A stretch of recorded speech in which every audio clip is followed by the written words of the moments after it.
Let's tick live.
Hello and welcome to the regular Tuesday edition of Spurs Diehards TTID, Tottenham Till I Die.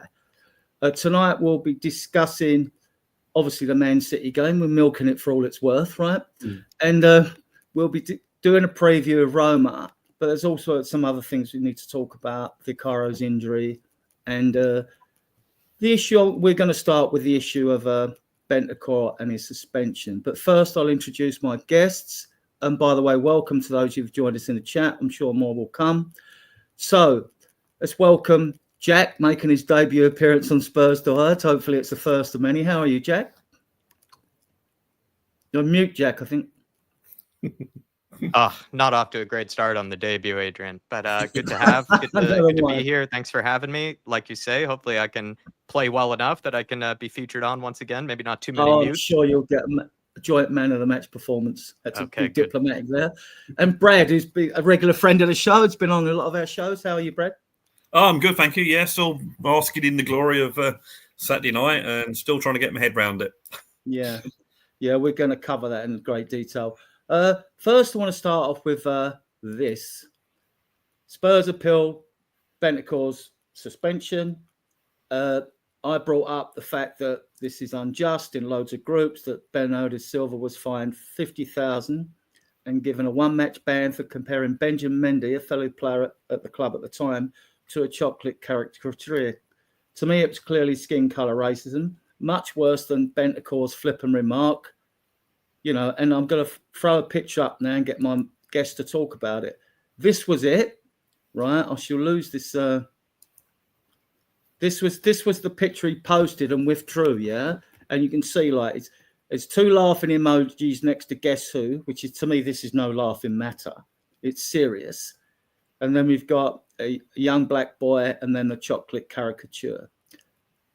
Brad, what's your take on the punishment for Bentancur compared to this one-match ban and a £50,000 fine? Do you think it's right or wrong?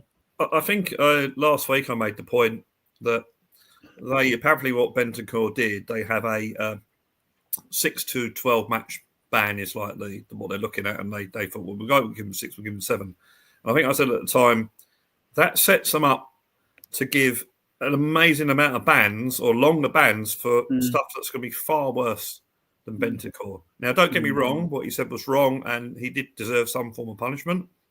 But when you're giving him 6 games and you see this now. The first thing I will say about this is I don't know why Bernardo Silva had to put the caricature on there. I mean, it's fine if he left it with the little child and said, "Guess who?" and take away the laughing. Well, maybe even have the laughing faces because it's a baby picture of someone when they're younger. That's quite acceptable. But the caricature on the right, I mean, that's just pure out racism.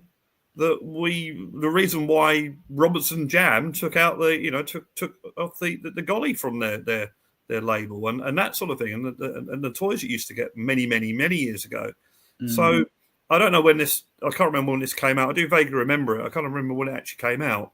But I mean, surely times haven't changed that much that a one-game ban. I mean, if you did that now, based on what Bentancur got, you're looking at 12 matches there for sure. 12, 15, 16. And that's what I said. They've set themselves up to in the future for some terrible things to put these amazing, massive bans on these players. But yeah, it is very, very. Now, whether they've done it just to set an example, I don't know, but it just seems a bit wrong. Jack, what's your take on this? I mean, like, I could see why plenty of people would think that this is far worse. At the end of the day, I don't think I'm really the person to judge, or really care very much what's worse or what's harsher, or what's meaner, or whatever it might be. At the end of the day, I think all of it's very stupid, and all of it needs to be ridded out of these players' minds and society's minds. And at the end of the day, it kind of just has to come with harsh punishment. Maybe the times where we see the punishment being dealt might be more just than other times. Other times might come across as like just a slap on the wrist, and I think that's totally wrong, like Bernardo Silva's case. At the end of the day, I think what Bentancur did was very, very stupid, and what he said was very, very stupid. And so I don't really have a ton of sympathy for what ends up happening to him, like, within limits, of course. But like, at the end of the day, I think the 7-match ban seemed pretty, pretty harsh. It seemed like pretty, like a significant amount. But at the end of the day, when you do something like that, I just don't really see, if there's much of a need to make a huge song and dance about why you're unjust or why you've been hard done by. Because at the end of the day, what you did was pretty serious and pretty stupid, and it's just something that you want to try to. I don't know. It's even when we tried to somehow like condemn, the judgment, it just came across wrong for me, because it's just like, are we really learning from what Bentancur said? Are we actually learning from what he did? And I don't know, this might sound a bit controversial, but I do think that even what we're doing with this Bernardo Silva thing is horrible, but it also comes across as a bit kind of whataboutery. What about when this happened? And I don't think we need to do that with Bentancur. I think we can just, take the punishment, accept that he did something very stupid. Hopefully he's learning from it and is, very shameful and embarrassed by it. And I think that's all we can really hope for. I don't think there's really I think you can come across a bit kind of like, oh, well, what about this? When this happened, and it's like, well, it's all stupid. It's all very bad. I certainly agree with Jack on the whataboutism, because we get that such a lot of, in today's society, which it gets annoying after a while. But the only thing I will say is that, I mean, what Bentancur said was just a flippant remark that he probably didn't even think twice about what he said, and then suddenly regret it later. This particular one, he's actually gone and found that caricature. So that has been done without any sort of, I didn't realize I was doing it. It's premeditated, yes. Yeah, it's premeditated. So wasn't this like 5 years ago, like 6 years ago or something? Yeah, I do. It's still close enough, though, isn't it? Yeah, no, but that's, I mean, that could also be the showing of the changing of the times, and just even recent period, like, even 5-6 years ago, this is only a $50,000 fine and a slap on the wrist, really. Whereas now, I agree, if someone did this today, it would be like a season ban or like something like that, and a huge fine. But you can look at just the difference in society between 6 years ago versus now. I mean, my natural Spurs bias, because I can go back through history, and we ain't got enough time to go through all the wrongs that have been done to this football club, right? More than others, and I can list them, right? But to me, I get you want to raise the bar against anti-racism. No one's against that. Well, apart from racists themselves, of course. But no one's against that. But do you guys think they've tried to raise the bar too high? Do you think the club know about this incident and they'll use it in their appeal, or what? And another thing, I'll throw another question there. Why would the club appeal if all the rumour in the media, but it is the media and the community, think you can only get one ban, taken off? I think the club could get themselves into a bit of high water here by appealing the ban, because it could be seen as them saying, well, what he did wasn't wrong, So I'm not saying that that's why they're doing it, but it could be seen that way. I guess it's we all think it's too hard, or that the ban was too harsh, but I think we probably have to live with it, and just. I mean, it's all about squad football. We've always been complaining about how our squad needs strengthening. Well, this is probably something we didn't imagine happening. But it just goes to show that why you need a big squad. Jack, when this first come up, I'm naturally defensive towards the club and biased towards my club, So naively, I was hoping he'd get a warning, but at worst, a 3 or 4 match ban. I still think 3 or 4 match ban would have been right. I think 7's over the top. If they reduced it to 3 or 4, I think the fan base would be more accepting. I think 3 or 4 probably is more justified. Again, I don't feel like I'm in the place to really give any sort of number to what you want from this is that Bentancur learns a lesson from this and he actually changes his outlook and changes his minds. And I agree with Brad. Maybe it was a flippant remark from Bentancur, but you hope that friends of yours and people of yours and your life and stuff like that don't make flippant remarks like that, because I certainly wouldn't like to be around people that say things like that on a regular basis or are comfortable saying that on TV, let alone, So it's just something that I hope that Bentancur learns his lesson from. And if that takes a 3-match ban, a 7-match ban, a 4-match ban, I'm not sure. It might take $2 million fine. You never know. Maybe it's monetary that ends up teaching them a lesson. That's really all I care about. And I'm pretty sure Bentancur will, because him and Sonny have made up. I think the club have, for the most part, except for the Ange Postecoglou little thing, I think the club have tried to show that Bentancur and Sonny have spoken about it, talked about it, tried to come to terms about it, and I think that's the most you can do. The one thing I was a little disappointed with was the whole thing that Ange did, with the standing up for the club kind of thing. I thought that was a little too far. Yeah, because it's interesting that, Sonny said, we move on now. Well, he said, we move on. Well, we quite clearly aren't moving on, are we? Because we've appealed the ban. Yeah, it's are we learning our lesson or are we not learning our lesson? That's the part that I'm confused about. Yeah, and also when we put out a huge statement saying how horrible it was, how much we feel sorry for the people that could have been offended by that. Yeah, and then we're 2 months later saying how unjust this thing is. It's exactly. Yeah. That's where I stand. I must admit, I was surprised that they built the ban. We won't dwell too much on this. I just want to finish with this may have some interesting twists because legally, I like to see Methy's been involved in the law, but the law's so wide, broad ranging, that it's not his field, obviously. But I even question the fact that the validity of the FA getting involved, whether they're under law, they've got jurisdiction to do this, because this is in another country. And then just how far-reaching are their supposed powers to be? Now, you can accept rules, but if the rules are a country against the law of the land, then them rules don't count. The thing, Adrian, is that it was done in an interview he did here in April.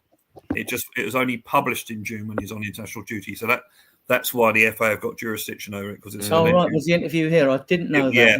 If you actually in his residence, I think. Yeah, last week I think one of not the last one, but the one before Alistair Gold's thing, he goes into it. He actually sort of read all the stuff so we don't have to, basically, and that's what he actually mentioned, that is the fact why they got involved, and that's why they didn't get involved in Fernandes' case, because that was when he was on international duty. Yeah, I think the FA would push, because they certainly dragged their feet over this. So they would definitely there is some long time, there's a political motivation behind this. We know, for other people with more than one agenda, obviously. All right, we'll leave that, because we'll see how this is going to turn out when the appeal goes. Now they appeal and what happens and all that. So let's move on to our statement win against Man City away. No one see that coming. No one see that coming. Right. So, Ange adapts. I say that because a lot of people say he doesn't adapt. I think he's adapted all this season, only adapted last season. Right.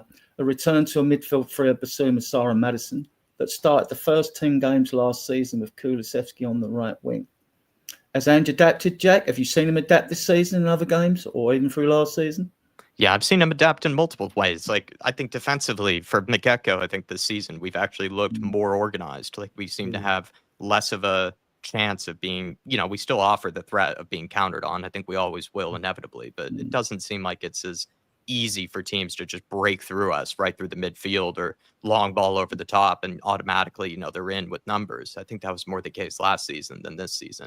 And then from set pieces, we still show rooms for improvement, but I think we have improved quite dramatically from set pieces. And then even in other areas where I think Ange has had to make different decisions based off of personnel, like you suggest here. In this game, he knew that Kulusevski had to play, but he must have also been working on the training ground with Madison for the past 2 weeks. And he must have thought, I need to think about a way to get them both into the team. And that was even one of the changes he made a few weeks ago, where Spurs were kind of struggling a little bit, I think, to be maybe a little bit more clinical in the final third, create chances on a more regular basis. And we put Madison and Kulusevski together in the midfield, like centrally. And that worked wonders for a few different games. And then he switched it to Sarr. So I think he's made multiple different changes, either personnel wise, improved, tactically when it comes to, I think, defensively, first of all. And then also, you look at the little things like set pieces and whatnot. I think Ange from the get-go has shown that he can learn from a mistake, and he's not maybe the best, I think, to admit it, which is totally fine. I think a lot of us are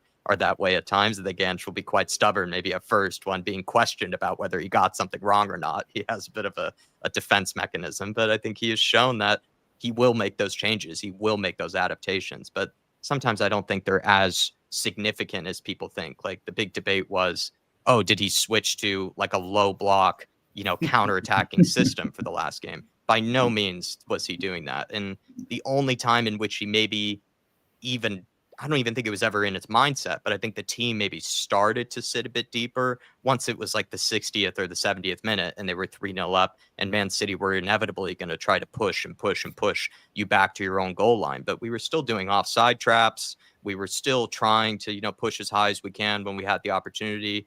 I think when we did try to get the ball, we weren't just hoofing it long like teams do when you're, with every man behind the ball. It was still pretty much the same Ange ball. So I agree, Adrian. He makes little adaptations, but maybe not the significant ones that people want to think that he does. Noticeable tweaks. I put them down to noticeable tweaks. Yeah, I was just gonna. That's gonna be Go my. on, Brad. Go on. Yeah, I was gonna say. Yeah, I mean, this is what annoys me about the Ange out brigade. A lot of people. I mean, look, it's fair to criticise decisions he's made and substitutions, whatever it might be. No problem with that. But the Ange out brigade seem to say he's only got one way of playing. And this really annoys me. This guy's been in football for 30-odd years. I think he would have picked up a few tactical insights in the game in that time and is able to see things and make some changes. So I totally agree. I think the philosophy stays the same. Good evening. I think the philosophy stays the same, but he makes tweaks depending on the opposition. Now, as far as if you think of a high line, if you're playing a team that have got a low block on you, like Ipswich, you're going to have a high line because you're going to press up. But when you play a team like Man City, where they're going, especially at their ground, they're going to have a lot of the ball, then you're going to automatically be a bit deeper because they're going to be attacking you. It's just the way the game goes. I don't think it's a conscious decision, we're going to sit deeper in this game. I think it's just the way the game sort of pans out. So, so all this talk about, and as Jack was saying, if you compare this season to last season, our defender at set pieces is massively improved. Yes, there is room for more improvement. Of course there is. But it has improved. We've conceded, I think, 2 goals from set pieces this season. Last season, it probably wasn't, but it seemed like it was 1 a week, one every game. This season, it's been 2, and we're already 12 games in. It's like the high line. We conceded 1 goal against Newcastle. That's it. That's the only time we've conceded by having a high line. The other thing about we played a counter-attacking game. You look at the first 2 goals. We got the possession back off of Man City in that to score those first 2 goals. So you can't say, we were just waiting for the counter-attack. No, we got the ball back off, and that ball's sent to Kulusevski. It didn't go near him, but he won the ball back, and we scored the first goal. We scored the second goal from a mistake, by winning the ball back. So all this talk about, I've heard talk saying, it's because he's using Conte's tactics. Conte was not Ange ball, it's Conte ball. And I'm thinking, well, one, we haven't played with a 3-man defence since I can remember under Postecoglou, which is the way Conte always used to play. And the other thing is, if you look at the actual 2 records of the guys at the Etihad, Ange, last season we got a 3-3 draw, 4-0 this season. Conte won 3-2, admittedly, but the following season we lost 4-2 after being 2-0 up at half time. So Ange has actually got a better record than Conte at the Etihad. So all this talk that, it's Conte's tactics, not Ange's tactics, is, I'm sorry, it's just pure garbage. Yeah. We're going to go through the players individually because we've all been highly critical of them, let's be fair, and justifiably as well. When they play well, they deserve the plaudits, and when they fail, they deserve the critique. Jack, Vicario, crucial saves, especially that one with his leg from Haaland before Dragerson whoops a long ball up there to Decky, and we know the end result of that. We'll discuss the goals at the end, yeah. So, and we'll talk about his injury later, right? So, he did make some good saves during that game. Some were virtually like from a couple of yards away, you know what I mean? So, I mean, yeah, I actually, funny enough, didn't really rate. I mean, I knew Vicario had a good game, but I didn't actually praise him as much as other people did for some reason. You know, there were other players I showed more praise towards. And even that save that you mentioned with his foot, I think during the watch along, I kind of even said something on the lines of like, on the Vicario scale of saves, I only would put that as like a 3 or a 4. Like I've seen him pull off more crack like saves, you know, worldy, like jaw dropping saves where you're just, you know, left speechless really by it, right? And you just expect it to go in. And then all of a sudden, a flying Vicario is just across the goal there. I would put that actually quite low on the Vicario scale. I think he's capable of far, far, far better saves than that. I think that was quite routine for him. And the thing is I know you mentioned, yeah, I'm definitely critical of plenty of Spurs players. People would probably know that. With Vicario, though, I must admit, I probably could. I don't think I ever been that critical of him. I loved him from the get-go. I think he's been far more vocal than Hugo Lloris ever was from behind the goal. And I think he also is more in line with the modern style and the modern tactics that Hugo Lloris sadly was kind of aging out of. So I was just from the get-go a big fan of the Vicario signing. Also the fact that he was quite cheap. So it was just typical like Spurs, you know, like diamond under the rough, you know, type of signing. And so for me, like everything about Vicario I've truly loved. And even just, you know, hearing about, right, you know, I would, you know, walk, you know, from Italy to London to sign, you know, and those sort of things. And even, and he's even proving that in this game. He'll play on a broken ankle for 60 plus minutes and still pull off crack saves on a regular basis. And even he was sort of suggesting that he was forced to get the surgery as if he didn't want to get the surgery. And so I don't know, the guy for me, I have very few bad words ever for Vicario. I don't even know if I've ever said anything bad about Vicario. I mean, he takes some stick, Brad. He's not the best goalkeeper in the world, but he's still a damn good goalkeeper, isn't he? I mean, it's not. I mean, look, people say all goalkeepers should be good shot stoppers. I get that, but then there's the agility and reflex saves he's come up with all parts of his body. Some of them have been phenomenal. Last season, he was the only player that played every game. And I gave him my man of the season simply because I know VDV's looks more sexy with his pace. His young Spurs fans, they would all vote for him, and Romero was second. But to me, Vicario was our man of them. And I like the goalkeeper. You know, if we got a better one in, I wouldn't complain. But where, you know what I mean? So, well, don't forget, Adrian. People of our vintage were brought up on Pat Jennings, who the best goalkeeper in the world I've ever seen. So we're gonna, you know, you're gonna compare to him. We also had Ray Clements as well as a goalkeeper, and actually, when you think of it, Lloris was a French international. So we've had some high caliber goalkeepers. Let's be honest. We looked shaky in that first 10-15 minutes. 10, we scored after about 10. People could say it was 20 minutes. It wasn't. It was 10 minutes. It looked shaky. And I think, yes, Vicario did make some very good saves. And I think he had a really, really good game. But I think that first chance that Haaland had, as that ball's coming across, I'm thinking that's 1-0 City, you know, and he somehow missed it. And then he had the other shot, which Vicario did save. But I thought one come off of Ben Davies' leg for the corner. Yeah. And one was saved. So, but yeah, he played. Vicario had a good game, and a couple of times he actually came out to corners or crosses and actually caught the ball. And I remember I was at the local hostelry, shall we say, the pub, and I remember at the time going, "He's caught it! So yeah. So I thought, I had a good game. It's just so sad that we're not going to have him now for 2 or 3 months, as I keep reading. And the other thing about Vicario in that game was the fact that apparently, I didn't see it, but from what I read, he had an absolute howler for Italy during the week. So to come back from that, I thought was excellent. Yes, he can probably be better at corners. He does get bullied a little bit at times, but, you know, that's up to him to sort that one out, or it's up to our defence to organise that as well. So, or the referees to be a bit more strict with that. But no, I thought he had a good game. And they made it, the saves he made were I think if he doesn't save that second chance from what's his name, if that goes in, then we're probably in trouble. But But no, I think he had played well. And the one thing about the game I thought on Saturday, which we weren't tested, and what I'm glad it didn't happen, was what I feared during that whole game at 2-0 and 3-0 was if City score a goal, are we going to collapse a complete heap like we did against Brighton? That's what worried me. Obviously, they didn't score and we never found out. But so in that case, Vicario making those saves is very, very crucial. Jack, pick one of these to eulogise about because they both were superb. Davies Dragerson partnerships exceeds expectations.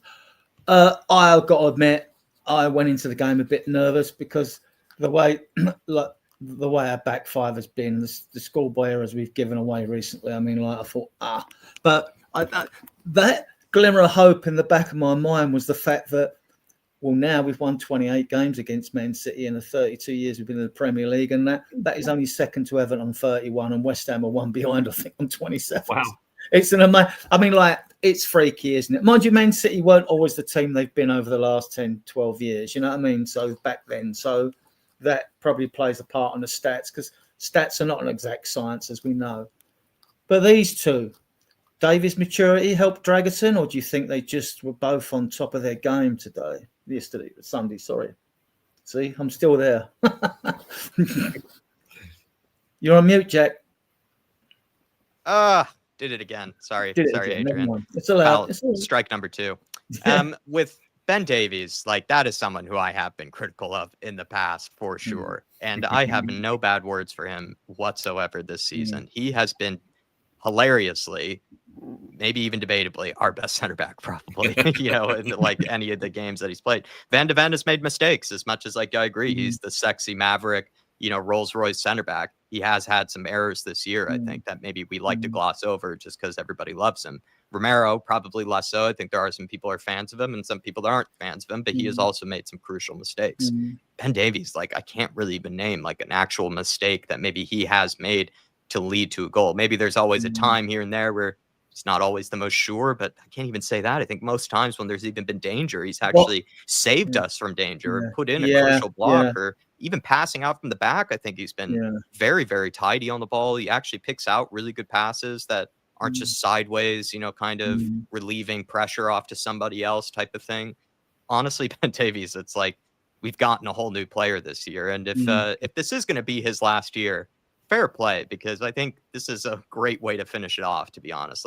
Shutting people me up, shutting people like Dave up, it's going to be terrific. I think it's going to be a great way to end his year. If it is his last year, Dave has a hilarious tinfoil hat theory that Davies is perhaps pushing for a contract renewal. But I heard that. I heard him. Yeah, I heard him on the show. And it's a valid point. No, it's a valid point. If he comes in and does a job throughout the rest of the season, then why not? I mean, what I remember from this season of him was that sliding block he did against Coventry away in the league. Saved Ange's season almost, that block. Yeah, and that they would have gone 2-0 up. I mean, that's before Spence and Johnson saved our bacon.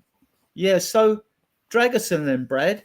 I mean, I like the player. I criticise him. I praise him. I've criticised. I've praised him. He's one of them at the moment. He's another one like VDV who's developing, and he needs to develop an understanding whether he's playing with Davies, whether he's playing with VDV and Romero. So you can't. I don't think you can be harshly critically on him unless he makes basic schoolboy errors.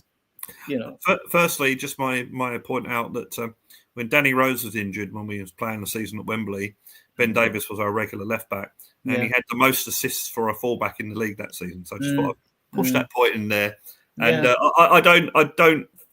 I heard what David said last night, and it is a valid comment, even though it did make me giggle a bit. But I don't think he's that sort of person to be that cynical, to be honest. To play well, I don't think he's that sort of person. Anyway, Dragerson, I think Dragerson is more suited to that sort of a game where we are under pressure. I think he's more of a sort of a soldier, if you like. I think we saw that during the Euros with Romania when they played opposition that were, let's face it, better than Romania. He was playing really, really well and got a lot of plaudits for it. So I think that sort of back to the wall game, I think, suits him a lot better. I don't think his passing out from defence is as bad as people seem to say it is. But I think he's very good in the air. which I think we do lack a bit, especially on set pieces. He's certainly better in the air than Romero or Van der Ven. And yeah, so I think he, and we also tend to forget that he's still a young player. He's still learning the game. So I think, look, you probably on form, you're always going to pick Van der Ven and Romero every time in your first 11. But I think to have Dragusin as one of your centre backs and Ben Davies as the other one, I think that's a very handy pair to have. And it was actually good that they did play together against Man City and had a good game, because we're probably going to have to rely on them a bit in the Europa League this season. Certainly in the group games. Maybe when we get to the latter stages of the knockout, hopefully that you might be looking at playing your best, your first 11 out there. But I think they're it's good that they're probably going to get some more games, and that'll make sure the partnership is better, and they get used to each other. So yeah, I think it was I thought it was very, very good performance by both of them on I was going to say Sunday, but Saturday. Jack, your take on Dragusin while I go through the chat? I mean, like, the only thing I would just add is just to defend Davies even more. I think Dragusin had a great game, but I would say Davies was even just that little bit better, in my opinion. I think on the ball, he's so much better than Dragusin. I think Dragusin in this game did well to probably, how do you put it? Like, if you're not someone who maybe rates themselves too highly, or if you're not too confident on the ball, it is good to just move it quickly, get it to someone else who might be able to take that extra second, pick their head up, pick out a more difficult pass. And I think he did a good job of that. Whereas we saw against Galatasaray, because some people made, an excuse saying with Dragusin, oh, well, this is what happens when he plays on the right. He looks so much more comfortable. And it's like, no, well, against Galatasaray, he had probably one of the worst games I've ever seen a center back have. And he was playing on the right that game. And I think in this one, he probably is learning, adapting, making adjustments. And the big thing for him is he has the physical attributes of what could be a monster man mountain of a center back. He also has a man bun, which I think is desperately needed in any Spurs team at any time. You always need one guy with that sort of hairstyle. But then his big test or his big litmus thing for Ange is like, can he show signs of improvement in possession? Because that's his make or break with whether he's going to stay with us, I think, in the long run. Because if he doesn't end up becoming better on the ball, I don't think he really suits this system, because you need to have someone who has a good first touch, who can pick their head up, who knows how to be able to pick out a pass and be kind of like that Romero type center back, who's almost like a central midfield type passing range and intelligence. And even you look at that guy from Man City, like a Kanji, he's like a wonderful passer of the ball, very calm in possession. I think there are a lot of players he needs to sort of learn from and pick up from Dragusin. But I'm curious. I think he had a great game, but I'm not going to, I'm not going to praise him too quickly, because I think that game against Galatasaray was so horrid. Well, I think it's sort of somewhere in between, isn't it? Like against Galatasaray, everyone was saying, "Oh, maybe he's not the player we all thought he was." And then after the game against Man City, look, he's a great player. What a great signing! And I'm probably guilty of it myself. Yeah, but he's probably somewhere in between. So the guy's learning the game, certainly learning the Premier League. He's only 22, 23. So yeah, I think. The potential definitely is there. We just got to get rid of it. Just got to get another agent, basically. That's what he needs to do. Definitely. Yeah. We'll come to Ian's question. I'll start it. We'll come to it later. Right. Let's get back to the banners and we'll find out where I was. Right. Okay. Let's talk about these two guys. I've been very critical of these two guys this season. Jack, pick one. Udogie or Porro. I mean, like, what did you like about them? I mean, this is going to be a very happy. Yeah, no, everybody show, really, but it's understandable. So we don't get too many. So the joke was, I think some people almost gave everybody a 10 in this game, and I wouldn't blame them. And I would say maybe these two are less of the stars of the show, despite Porro getting the goal. Yeah. I think they were good defensively. I think Udogie more so, because you would say that Savio or Savinho, whichever one it is, probably had the most, kind of freedom or had the most opportunities to make something happen and was creating some danger down that left side for them, our right side, which would be Pedro Porro's.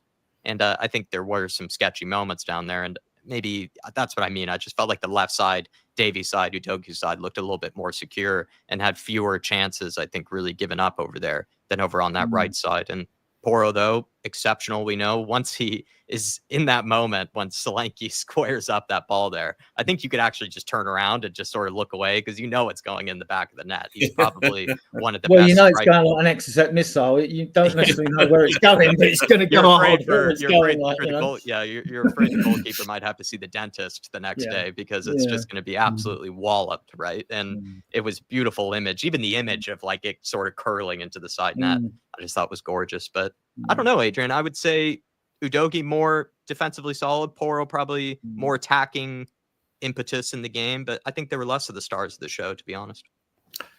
Brad, on that, do you think this is why Decky was put? Actually, I thought Decky played more as an inside right than a right wing, to be honest.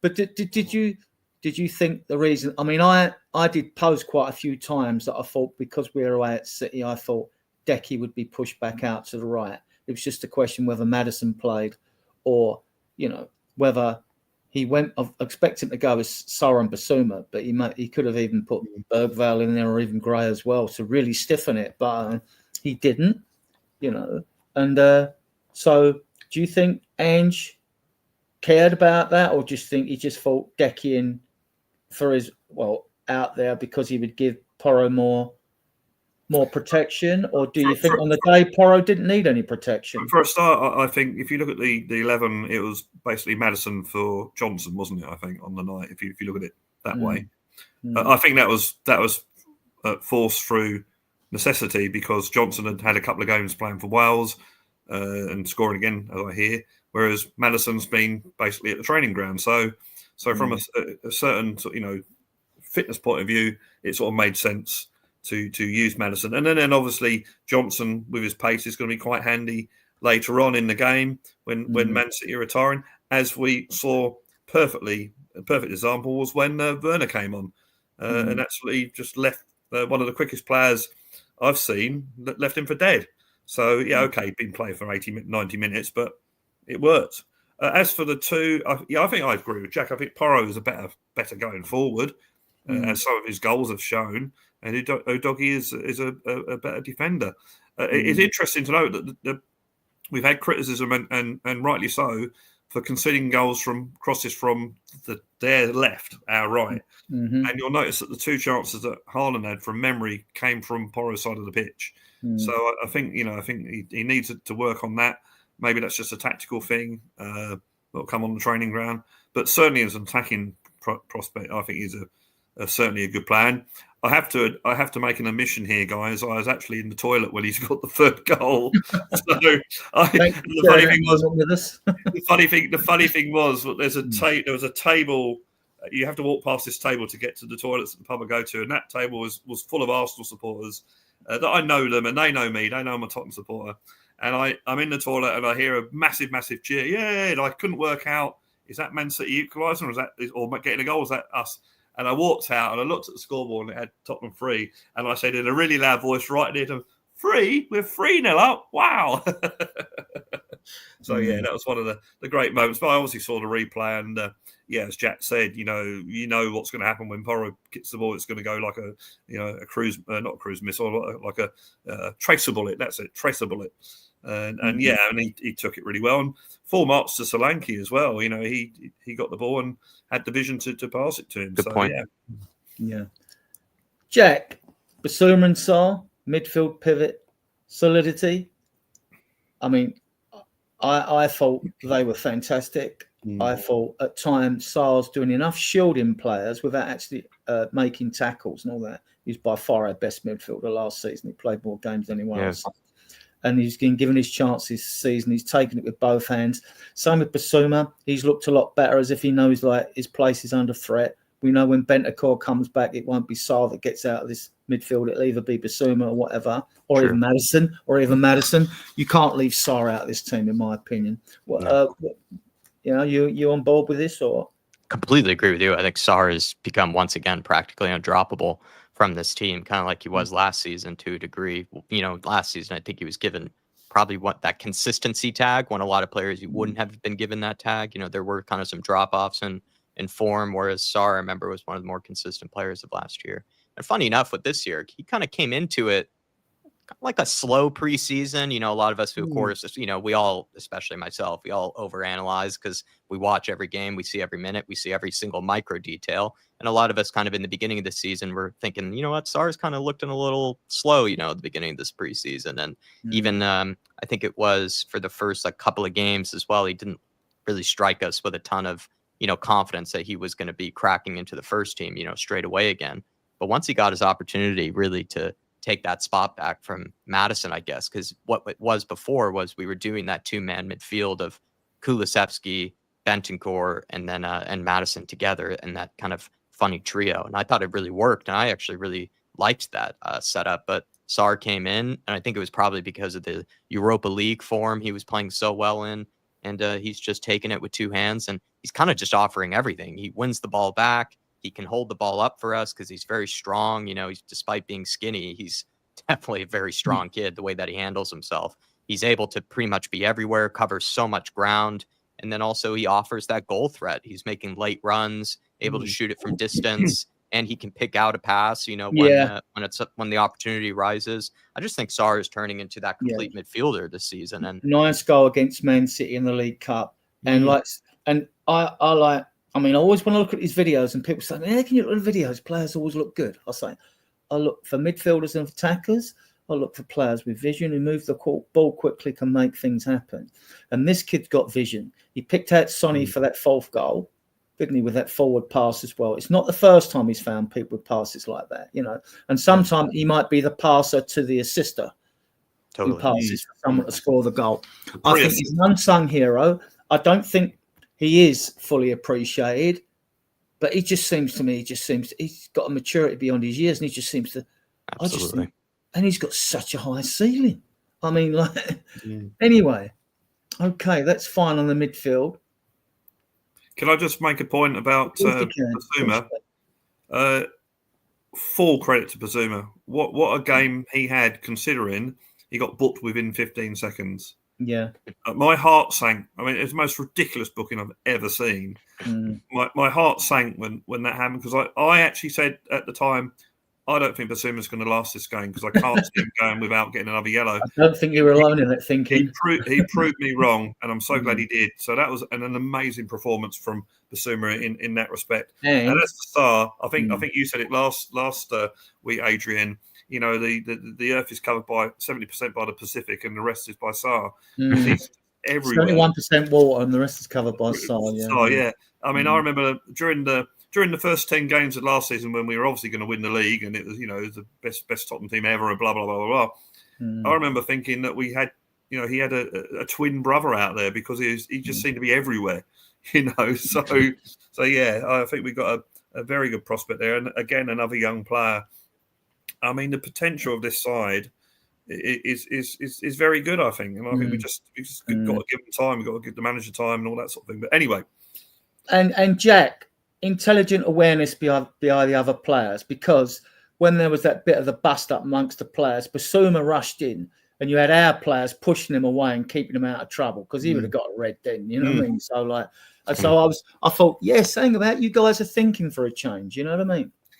That's a very good. I didn't even notice that, actually, to be fair. And you're absolutely right to point out. Basuma, I think defensively was incredible in this game. Like both him and Sarr, like you say, they covered the whole globe. It felt like there was just no getting through them. The shape that they kind of built together, it looked, even any time that they even tried to feed it into those little pockets, between them, they were just getting munched up. It felt like those like they would get attacked. If they even got by them, they would still feel something, like they would feel a big bump, or they would feel like a challenge on them. It looked very intimidating to try to break down that Spurs midfield. I would have preferred to just go around them than to try to go through them, because again, Sarr is very strong in the tackle, Basuma very strong in the tackle, and they cover so much ground, so that even if you do skip by them, they're probably just going to catch up to you and then just go through you again. So it's just, I think they're both great. What I will say, this is being highly critical, and being very harsh, I still get that nervousness every time, sometimes, with Basuma on the ball in possession.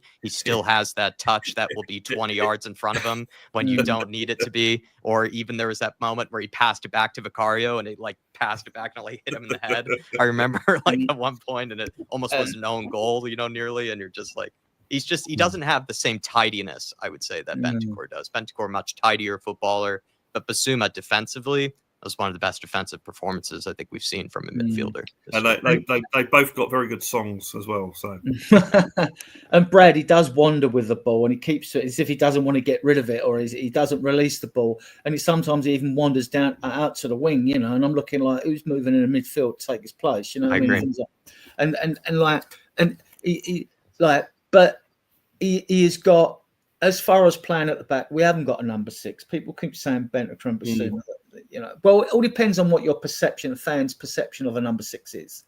The modern day number 6 is sort of like a Rodri, but how many there are about? There aren't. There's only one, right? We used to have Wanyama used to be ours, didn't he? We used to have Wanyama. Well, we had Sandro and we had Scotty Parker. You know, we had played with Graham Roberts who could stay in midfield, but these were different. You know, I've always said, people laughed when I said, I think, but we didn't have it to centre, we didn't have VDV and all that. Then I said, like, because he's good on the ball, I reckon Romero could do that job, but it's not going to happen. But I think he's capable of doing it. He's got the all-round game to do it.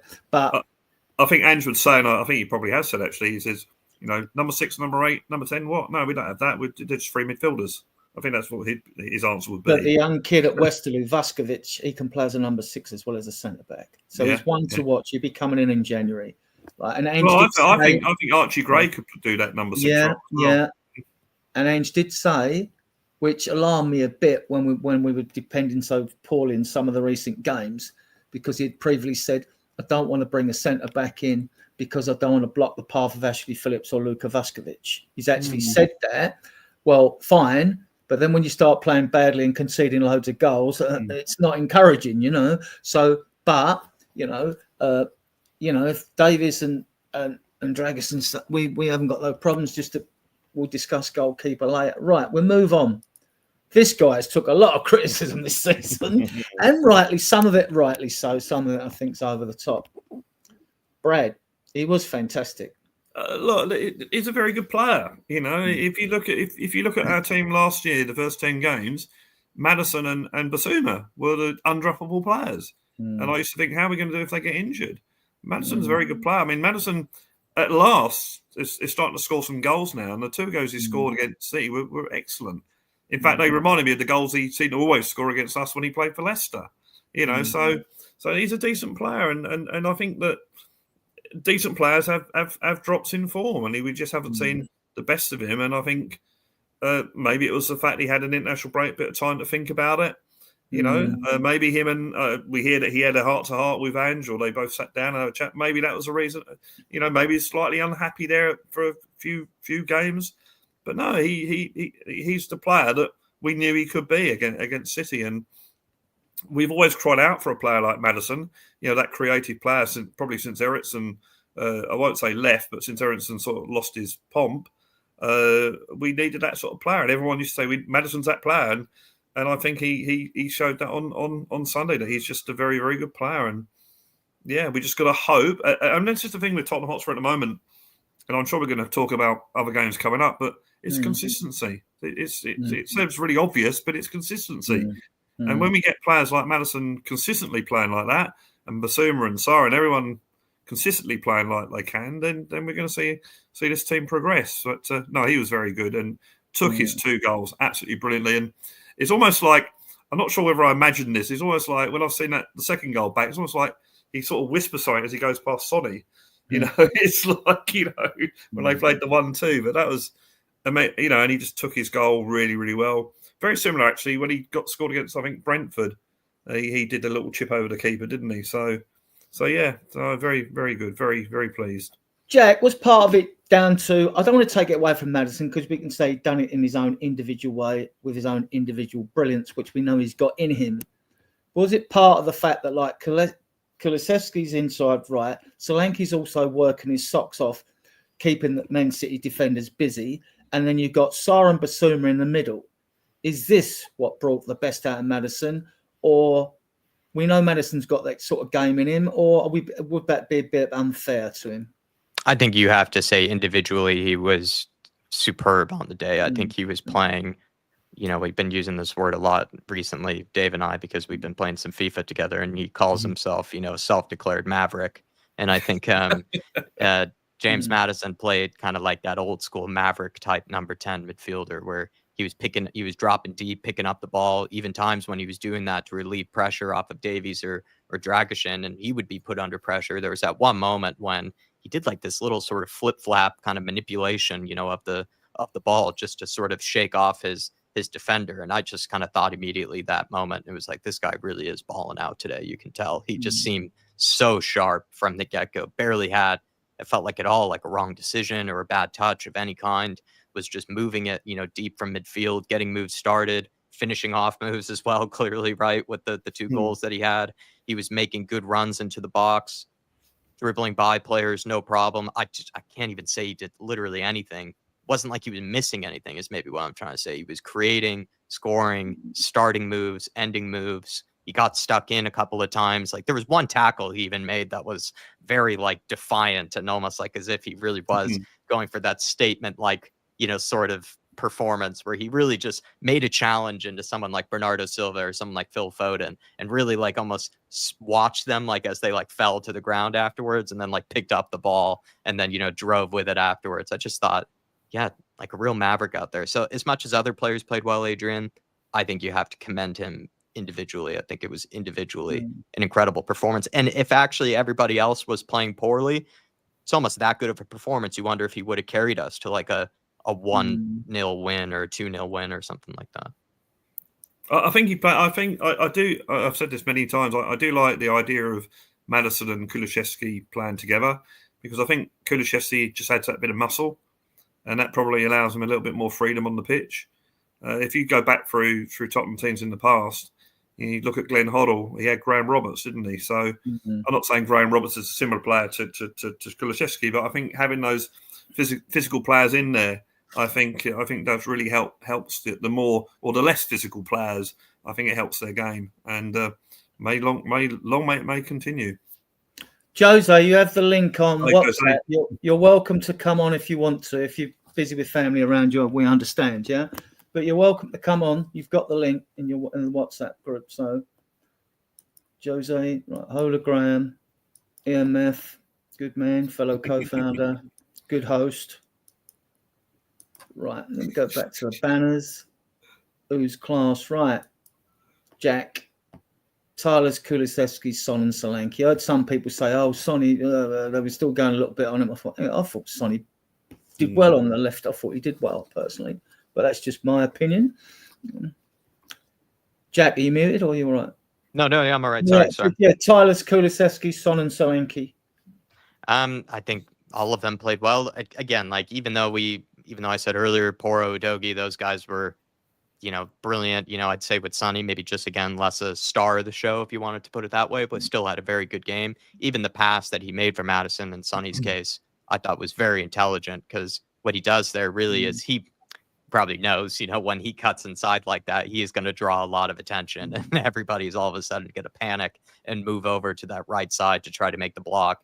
He does that, sells everybody, and then that slip little pass to Maddison is just so intelligent. And then also Maddison's first touch is pretty sublime as well to then, set himself up for that lovely little dink. But I just thought Sonny played a great part in that goal. And Kulusevski, I mean, I don't know, man. He's just becoming a very unique player like that. You get a lot of guys that are, good dribblers, take it past players, but the way he can hold up the ball like a big number 9 can, the ball is bouncing in the air and he can just shoulder somebody off to the side and bring it down. And then after he brings it down, kind of like a Peter Crouch would, or kind of like a Solanke would, he then is able to get turned and then meg the player or, take it right past them. It's just really unique type of skill that I just don't think you get as often nowadays and never will. Like that's what makes players like Berbatov, the Cantonas and whatnot of the world, big, what is it? Good touch for a big man type of player, right? And the guys that are very strong but deceptively good on the ball. And I think Kulusevski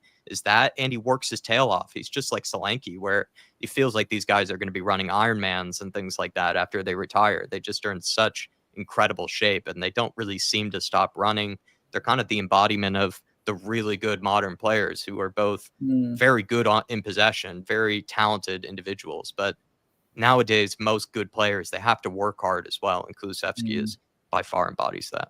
I don't, again, kind of like with a couple of players in this team, I really have nothing but compliments. Really, I couldn't say anything bad about the guy this year. Brad Solanke, 6 goals in all competitions. I'm sure he'll get a lot more in this system. And I was just thinking that the effort he puts in on the pitch, holding up the ball, and his tireless work rate.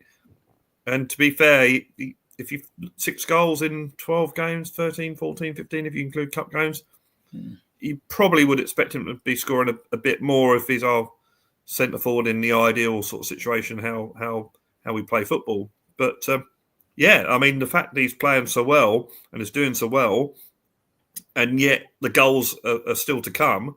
I think we got a very good signing there. I think you're always the way we play football. The whole, if you look at the philosophy, it is based on a tireless. We never stop on that work rate, and I think in those 3 players, I mean, okay, Son's getting on a little bit maybe, but I thought he played really, really well on Saturday. As you're right, that pass he did to Maddison, excellent. And Kulusevski, I think Kulusevski is an outside bet for Footballer of the Year at the moment. If he continues the way he's continuing, I think he's probably Player of the Season so far, certainly. And as I said before, he's got a lot of skill. The pass that found Maddison for the first goal, and yet he's very strong, can hold the ball up, and he's sort of it's not lightning quick, but he's sort of deceptively quick. It's sort of quick as a truck will gather pace as it goes along. Very difficult to stop, And I think that's the same with Kulusevski. He's not slow, but you get some of these fast players, they trip over their feet, their ball control loses them because they're that quick. Doesn't happen with Kulu. He will lose the ball, but he plows his way through and finds a pass to a player that will get an assist for a goal. I mean, I just think he's a fantastic footballer. The only criticism I will have, I wish his right foot was better, or he used his right foot a bit more. I think you probably would guess, if you're defending him, you would probably try and get him on his right foot. But, he almost scored by not using his right foot, by coming on in his left and pulling out that great save from Edison. You can use it. I just think a lot of the talk about him, cutting him from the left when he was on the right, but that's to close the space so you could get a more accurate pass to players in the box. And he did have more incursions into a penalty area than in another team. When he has used his right foot was when we beat Man City away 3-2, and he crossed with his right foot for Kane to score the header. You know what I mean? He did actually, he can use it, Can use it, yeah. I have seen examples of him using his right foot. I think this is why I prefer seeing him going through the middle, because it means that he doesn't. You don't have to worry about that so much. But we haven't really, if you're honest, we haven't really got an out and out hug the touchline winger that gets to the byline and puts it in. But I think Kulusevski. And he has got a good pass on him. Definitely got a good pass on him, and which he showed on Saturday. I think he's if he continues in this form, I think he's an outside bet for Footballer of the Year. Right. I know you've sort of alluded to it already, but we're going to go through the goals now, right? So, first goal, after 10 minutes, Dragusin long ball to Kulusevski. He did well to keep control of the ball. I thought the defender was going to do him in, and then that superb cross to Maddison, who didn't even have to break his stride to score. And apparently they had a pre-match conversation about this, didn't they? Did they? Yeah.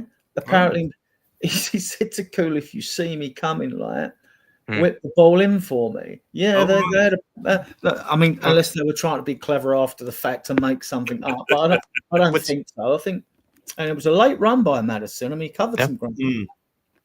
What's funny about that late run that Maddison makes there is Dave pointed this out to me, and I think it's totally right. He's actually made that run plenty of times this season. He's just missed the chance, actually. Yeah. If you recall, there was that 2 times he did it versus Brighton in the first half, and he actually could have had a brace in that first half, but he missed both opportunities when he done so. And there are plenty of other games I can recall where he makes that run beyond the back line when maybe you wouldn't expect the midfielder to continue their run. And he does, and he usually is found. It's just he's ended up being let down by a poor finish or a poor touch. And Romero, I think in particular, has played him in a couple of times with that little dink. But this one with Kulusevski, gorgeous cross. I mean, there's like a certain image that you get from it where it's like, I think a screenshot we took, Dave and I, where it's like pretty much Madison's right on top of the 6-yard line. and the ball is just like chest level, like right where he's just staring at it, just right in front of his eyes. And it's just like a Mona Lisa type of, image of some kind of a gorgeous cross. It really is that perfect. Kind of like the Pedro Porro goal for me, where it's just, there's a certain still image that you get where the ball is, and you're just like, just looks like candy, on screen, really, for someone to put it away. And it was a lovely goal, and everybody involved. But Madison also did well to notice that Gundogan maybe aging a little bit, because he was shucking off the responsibility to the Man City defender when he really shouldn't have. That was absolutely his runner and absolutely his man. But Madison did well to continue it and catch Gundogan out there. You know what? I think we miss in that respect. That's what Dele Alli used to do in his pomp. Yeah, late runs. That run to the far post. Obviously, he used to score a few more goals with his head than, say, Madison would. But I think we've missed that. And if Madison can do that sort of thing, then I think, that'd be certainly a step in the right direction.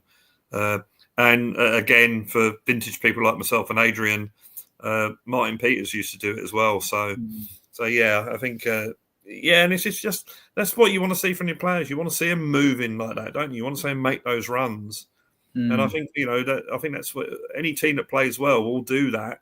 And you'll notice that when you're not playing well, you stop doing that. So it was a sublime moment.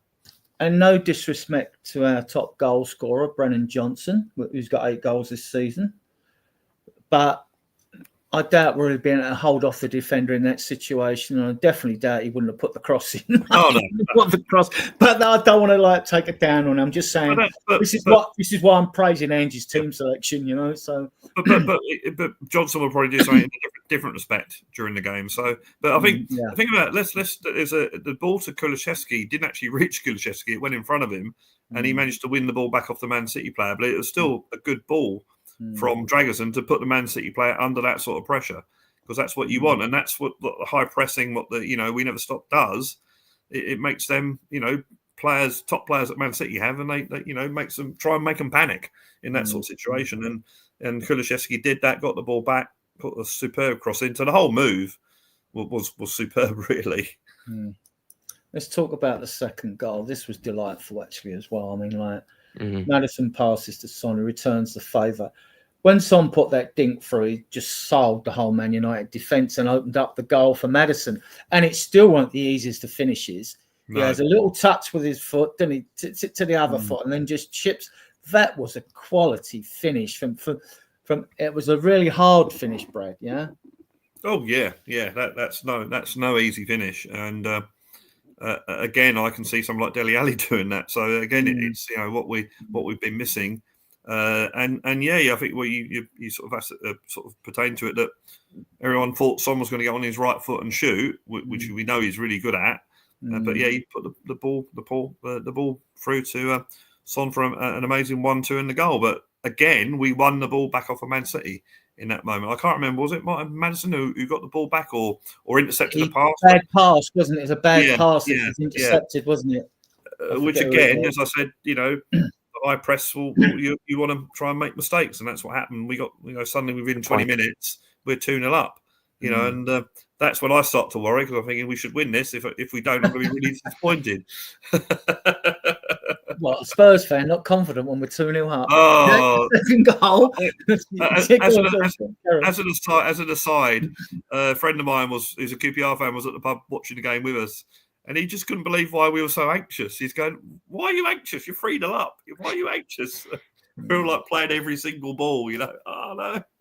It's a good point that Brad makes, though, that we actually are pressing Man City really high up the pitch there. Once again, that would go against the narrative that we're playing Conte ball, because if it were Antonio Conte and we were 1-0 up, you would guarantee that the shithousery tactics and the time wasting and the sort of sideways passing, game management, which all those things I mentioned, I'm actually a huge fan of, but personally, I actually lean towards that type of philosophy, me personally, but we were not doing that. We're pressing high up the pitch. We had nearly, in that image, when we were winning the ball up high up the pitch there for that second goal, we almost had 6-7 of our own players inside Man City's half trying to win the ball high up there. So by no means were we just settling for the 1-0 there, after we got that goal, and protecting the lead going into halftime, which is, when you think about it, a lot of managers do that. If they're away from home, get a nice early goal, that's a good goal. you would look to try to, again, time waste, game management, look to get to halftime, and then get another in the second half. Maybe you're lucky and you get a second,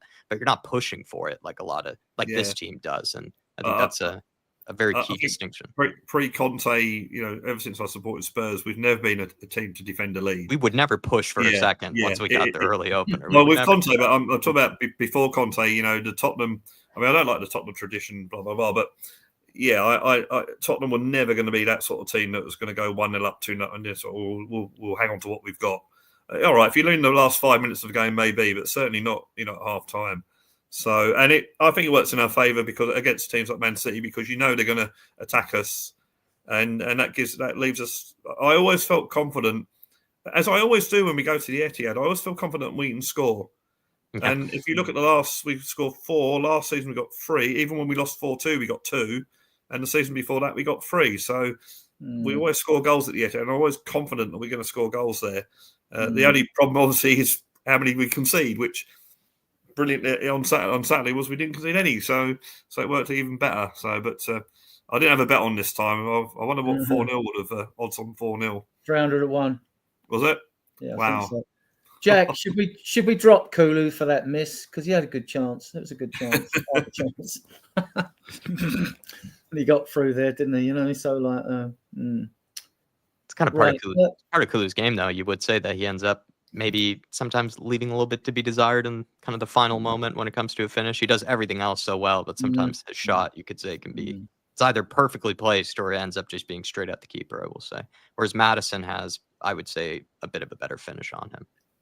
Well, he had to plough his way through, Jack. I'll stay with you to help out with this third goal. Good work by Kulisevski to play Solanke. And Solanke unselfishly passes back to the onrushing Porro to score with a powerful shot. This was a well-earned goal, won again by the press, really, wasn't it? This was a press-earned goal.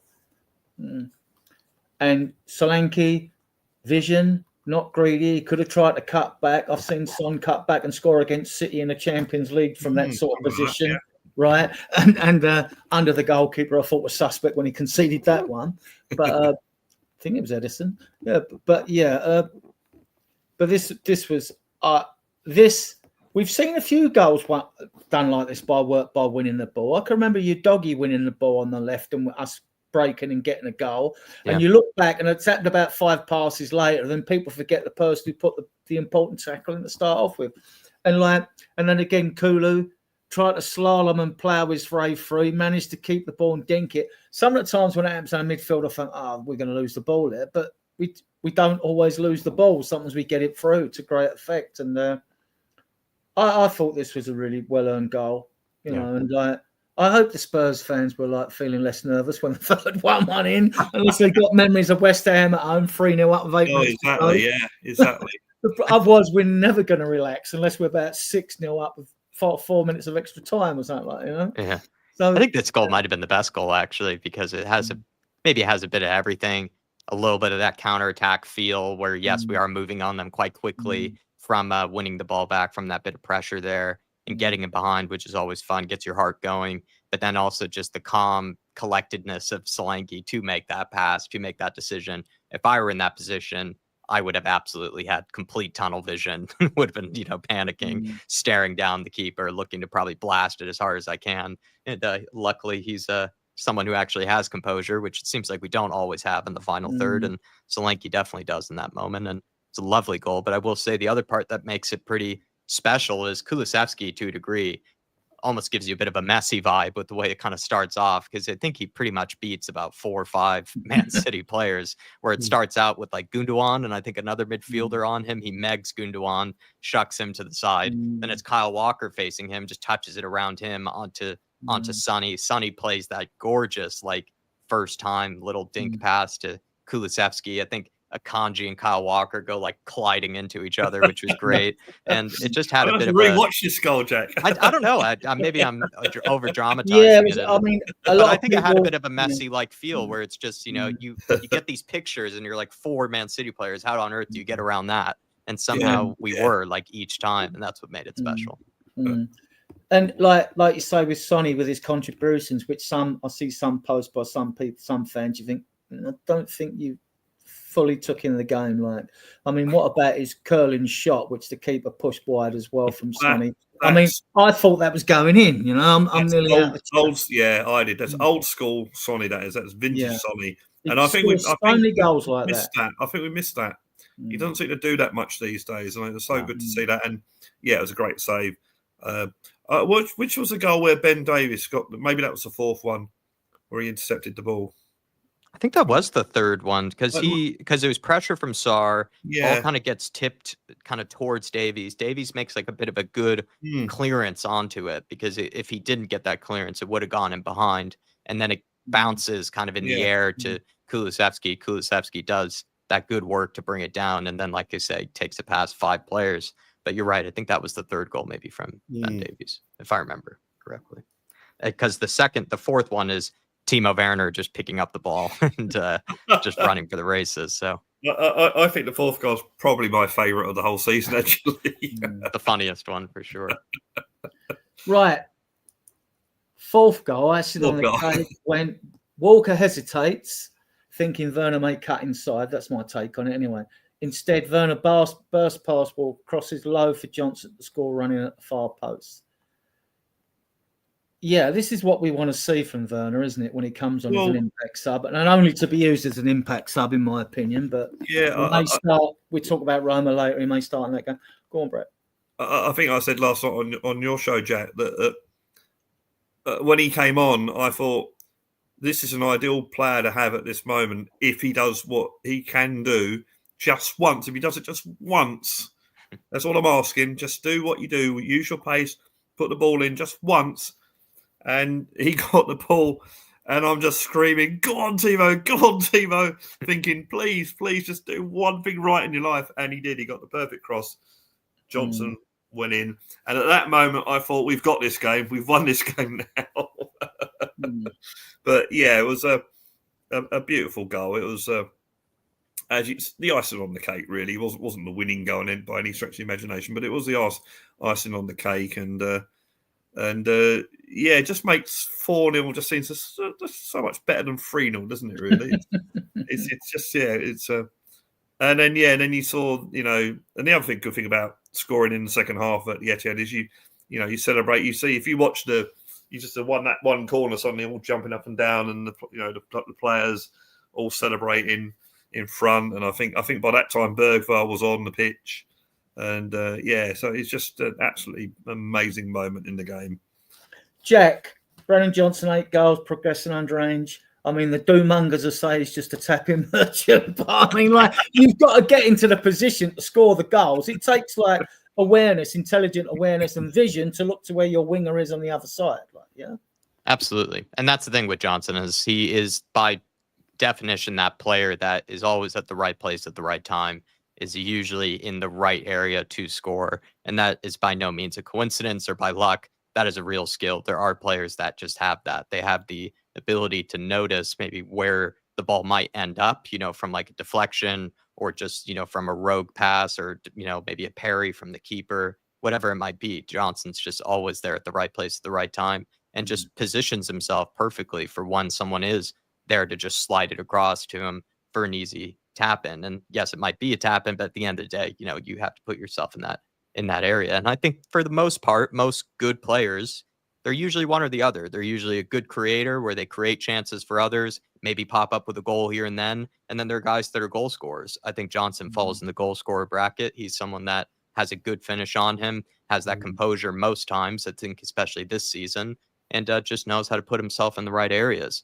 And it doesn't necessarily need to be a striker that can be a goal scorer. We know Sonny is probably a goal scorer. He can create, but he is more of a goal scorer. And I think Johnson will probably take up a similar type of mold. What I will say is, like you say, with the Kulusevski cross, Johnson would never be able to do that. And that's maybe one area of his game that he does need to eventually, I think, work on, is that I don't think he's the best at creating for others. He is very good at finishing off moves, though, and you need people like that in your team. You always need people like that. But I do wish he created more chances for others, like Solanke, for example, when Solanke is just standing alone in the box and Brennan Johnson most times just ricochets it off his defender for a corner, and it can be a bit frustrating. But like I said, usually most players are one or the other. Very rare that you get a guy that can be both. And usually if they are both, they're probably world-class players that can do both. And Johnson's definitely that goal scorer.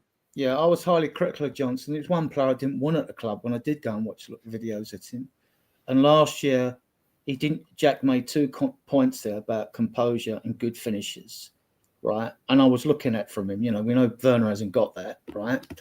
But like, what got me to start having a closer look at Johnson was when he scored that goal away at Coventry. Under all the pressure he was under, it took pressure to finish that. Yeah. And it was a lovely finish, a lovely chip finish, right? And he scored a couple more like that. And he has shown composure and that he's got a good goal in him. Like, he's not just a tapping merchant. He's not. The one against Ferencvaros. We're going to see a lot more from him now. The one against Ferencvaros in Hungary, I thought was he came on a sub, didn't he, and scored what turned out to be the. People say he drifted out of games. I thought he had his best non-scoring goal for Spurs against Man City in that League Cup game. I thought he was more involved. He got more involved than he does in games. And I got a theory on that, right, which we'll just go into a bit before we move on to Roma and all this. When I've watched Romero playing, I mean, he does get accused of moving the ball slowly, but when you're at the ground, I give him put a caveat with that. Sometimes you won't see it on television. There's no movement in midfield. There's no movement up front, right? But sometimes he's a bit slow on the ball.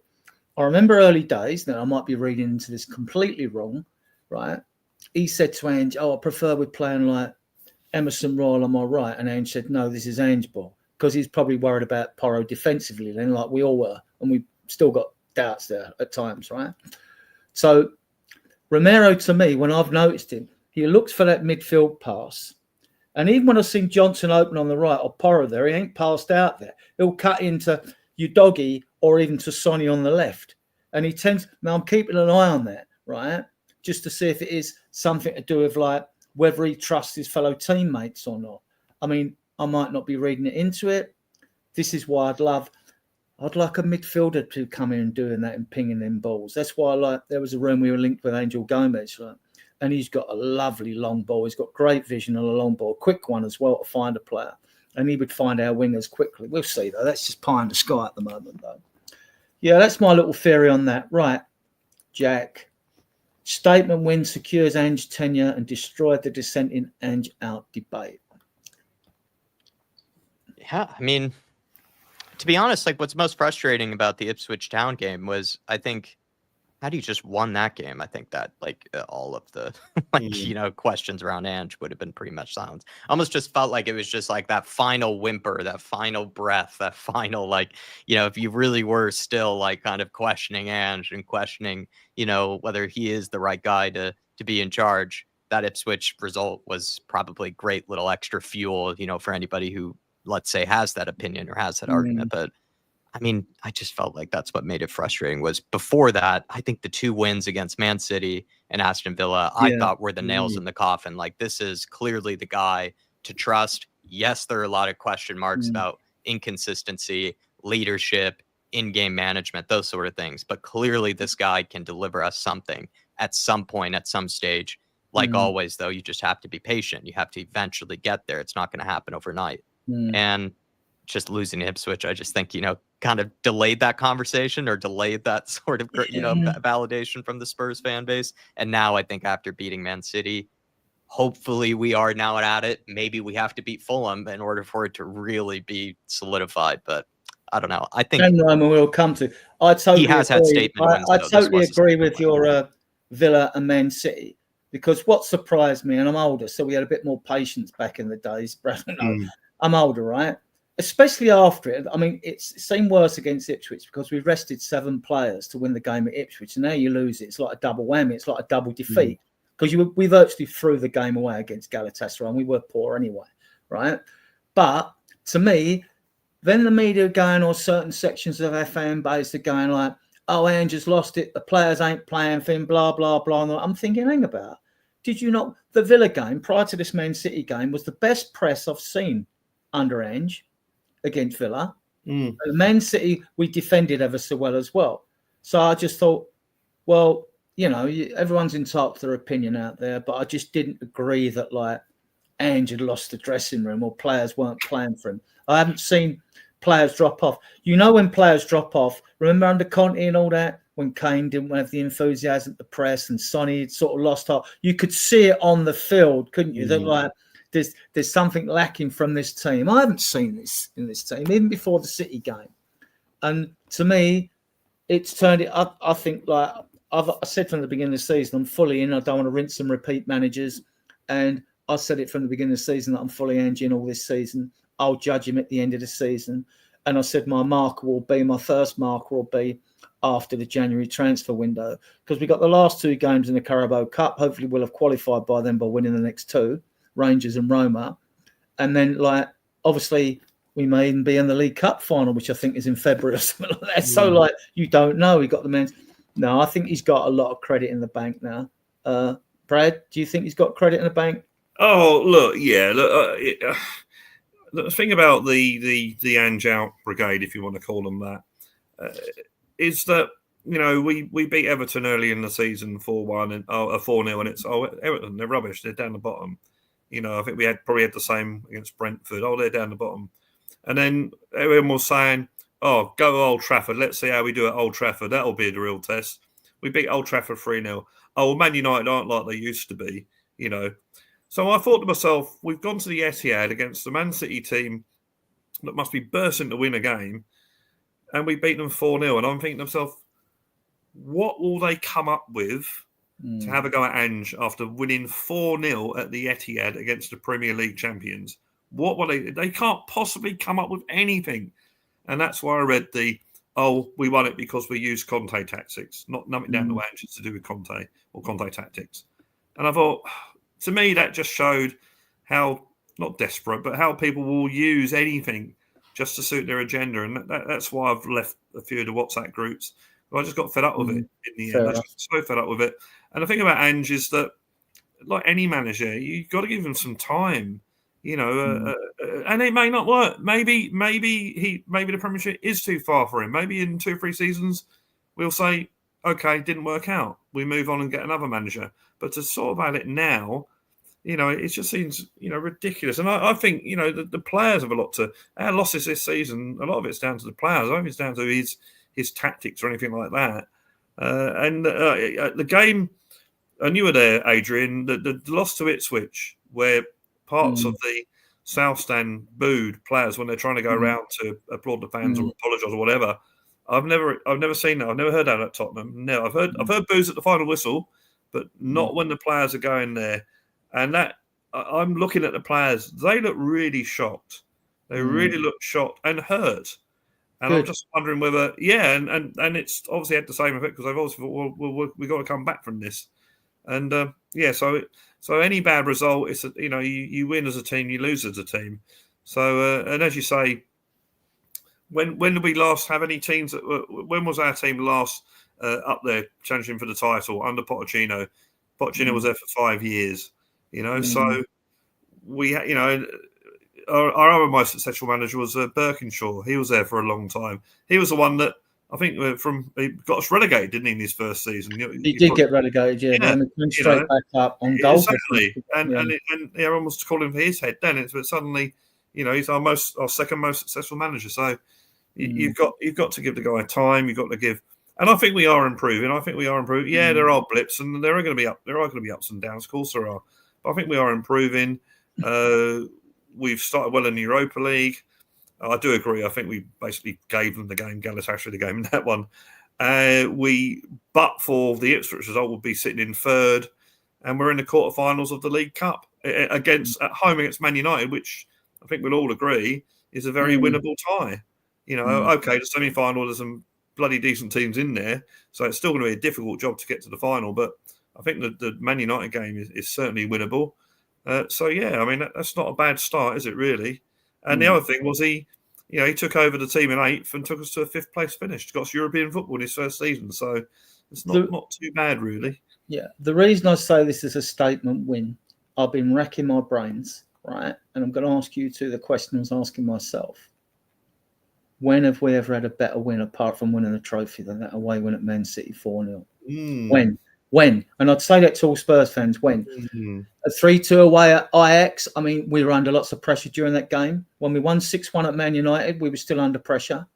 You know, I mean, we had good wins, 4-1 against Liverpool at Wembley, which was a good win. We beat Chelsea there when we was at Wembley, good win. I mean, we beat Real Madrid there. We did play very well against Real Madrid, I must admit, but they came into it in the second half, right? They pressed us and got a goal. Unless you're talking about winning a trophy, which overrides everything, because that's what we all want. I can't think, even the 4-0 away at Villa last season, that's not a patch on this, because it's just after 10 minutes of this game, we just completely dominated, basically. I don't know what the possession stats, so maybe I'm kidding myself here. Maybe Man United had more of the ball than I thought, but didn't do anything with it. You know what I mean? It might be that case of that. Like, can you think of that? I think if you look at the Ajax win, I mean, that's backs to the wall stuff. I mean, I think that's that. I don't think I'll ever witness anything like that again. But certainly in the context of what's been happening this season or in Ange's tenure, is that I think after we I mean, the loss against Ipswich was devastating. I really felt that. I really did feel that, and it was like, well, actually, both results, Ipswich and Man City, have left me speechless, effectively.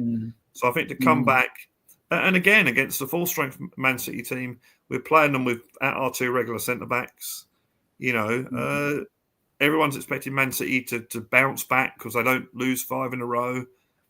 I think the last team to win at Man City was Brentford in the Premiership 52 games ago. So to do it there, to keep a clean sheet, okay, we rode our luck a little bit, but I'm not saying it's our best ever win, but it's certainly one of the best. Certainly in recent seasons when we haven't done a lot, really. Let's face it. I think the 3-0 win at home to Arsenal was pretty good a few seasons back. But let's not underestimate. That is a really good win. Do you call it a statement win? It becomes a statement win if we go on and win more games consistently. If we go home against Fulham and lose that, then suddenly we're back to square one again, and it doesn't seem to mean anything. So I'm hoping that this is the win that kicks off the Ange tenure at Tottenham Hotspur, and we look back on it and say, "Oh, that was a turning point." But we just have to see. We just have to wait and see. It's all, as I said, it's all about on an individual level and on a team level. It's all about consistency, and that's why winning the Premier League is such a difficult thing, because you've got to be consistent over 38 games. And I remember Bill Nicholson said that when Tottenham did win the double, he said he was always confident of winning the title because he knew that consistently over 42 games in those days, kids. He did say that winning. He was confident that we would be the most consistent team over 42 games. But when people were talking about Tottenham being, tipped to win the double, he said, well, in a knockout competition, you might just be on one of your off days and you get knocked out. So I think that sort of, says to me that consistency is what we need. And let's hope that we beat Roma on Thursday and beat Fulham on Sunday, because I think our next 2 league games are Chelsea at home and I think Southampton away, I think Liverpool at home. So we've got some tough games coming up. You want to? I don't do all this 5 games in front stuff and all that. I've too many seasons to even go there. I mean, I can't even get Jose's predictions right, let alone go there with that. You know what I mean? But I get lucky some weeks. You know what I mean? So how many points are we going to get in the next? Yeah, how many points are we going to get in the next 12? Yeah, I mean, because we know that every game, you see all the decisions. I mean, and people simply get surprised in the Premier League when, Sheffield United beat Man City last season at home and things like that. And hang on, guys. I mean, the teams in the bottom of the league, they don't stay in the Premier League on their away form. They stay in the Premier League on their home form. They take the odd big scalp or get the odd draw, maybe sneak a draw away at a place they don't deserve to get one. Or the other team gets a player sent off, so you get that bit of luck or something like that. But, I results don't surprise me all season. Admit the 4-0 would have surprised the whole Premier League, the Spurs winning by 4 and keeping a clean sheet. But I mean, no one would put. Well, some people did. They actually have silly bets on that, but they're the people that have silly bets. So you got anything to add to this, Jack, or we'll move on to Roma? I would say under Ange Postecoglou, we've probably gotten the best ever performances, maybe in a long time, maybe since the days of Pochettino, if not longer. I think that's the nature of Ange ball, if you want to call it that. It's just you're pretty much satisfied from minute 1 to minute 90, or some of the passages of play are so scintillating that they really are probably the best that you've seen. And individual performances as well can really stand out, I think, in this system. But in terms of actual result and the significance of a result, I don't know if it's actually the best that maybe we've had. I'd still put down the 3-0 North London derby to secure a top 4, even though I think top 4 doesn't mean to as much to us now. We've probably gotten a bit bored of it at this stage. I do think that was quite significant at the time, because it was kind of right after COVID, or and everything, and Spurs fans were just coming back to the stadium. We were racing with Arsenal for that top 4 position, and emphatically beat them at home 3-0 with a red card. Yeah. So I think that result might have had more significance. That was the first time, first North London derby that I can remember for a long time, where both teams late in the season were going for the same thing. Exactly. And it meant a lot. Not only the fact that it's North London derby, but what we were both going for. So like a trophy in a way. Yeah. So that 3-0 win, I think, was pretty much tops. It was also the loudest I've ever heard the stadium. That was when I thought the stadium did fulfill its potential there being a loud place. Yeah, and it could be, if it's like that every week, then teams are going to sort of feel uncomfortable coming there. But unfortunately, Man City, you don't get 6 points for winning at the Etihad, you only get 3. So we got the same amount of points winning at Man City as we would have got if we'd have been Ipswich. So we beat them twice. We beat them again. We get to keep them, apparently. Well, we're we get the keys to the city of Manchester now, don't we? We put 7 past Manchester this season, so we have the keys to the city. Yeah. Manchester is white at the moment. Yeah. Without the snow, right? Right. Let's move on to this: Spurs versus Roma. I'm going. You going, Brad? You're going? Yep. Yeah. I'll see you in the dispensary if the traffic don't foil us. You like it can do in London. Oh God, yeah. Shame Jack ain't over here. I'm sure he'd love to be at the game as well. I'd love to. Thursday, 20:00 kickoff. Spurs have 9 points from 3 wins and lay 7th in the table, 3 points off top place Lazio.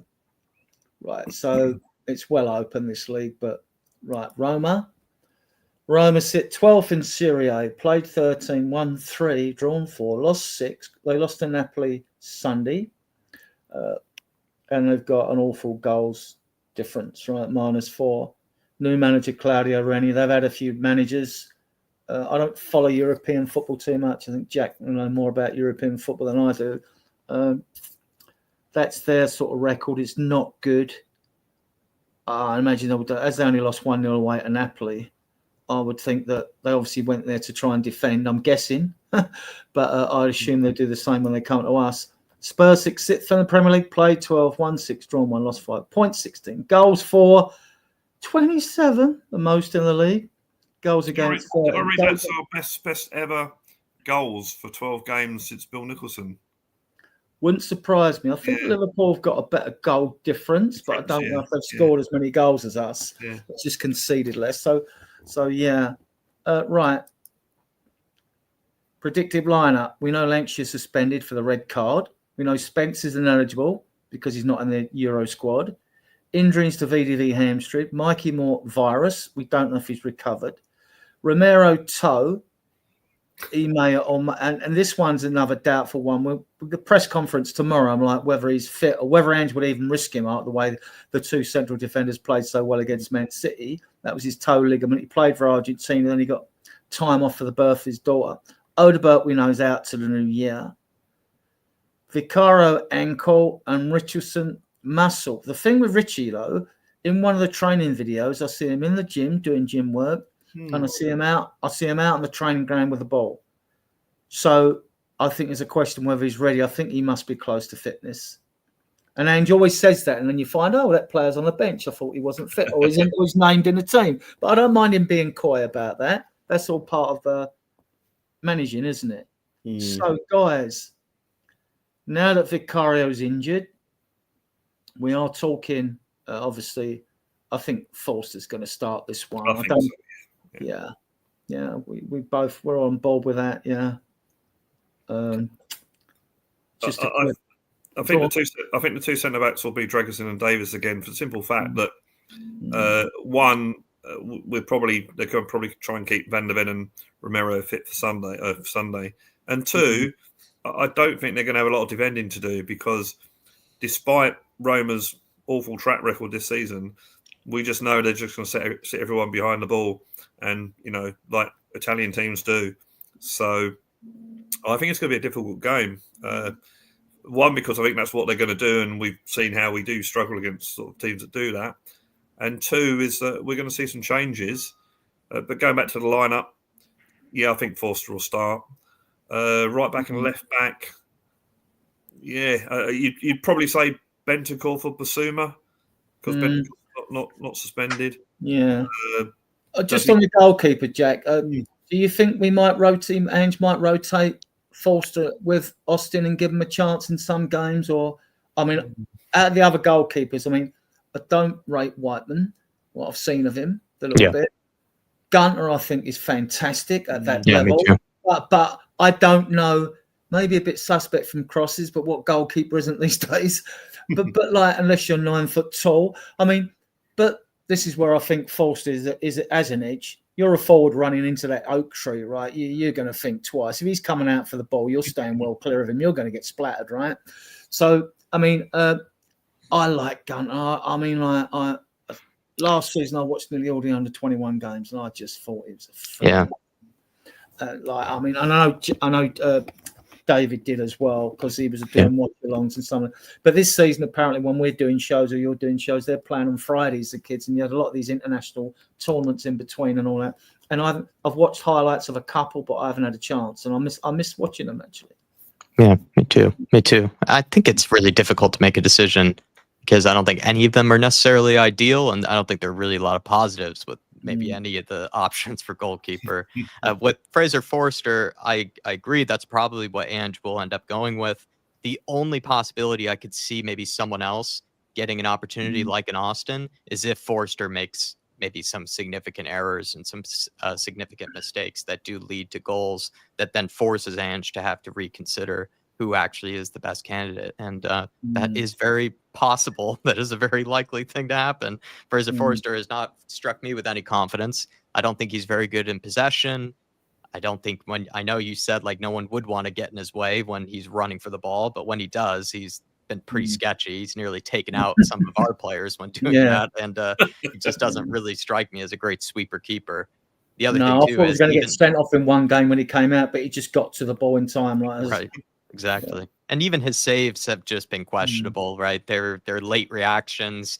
He's not really getting down quick enough.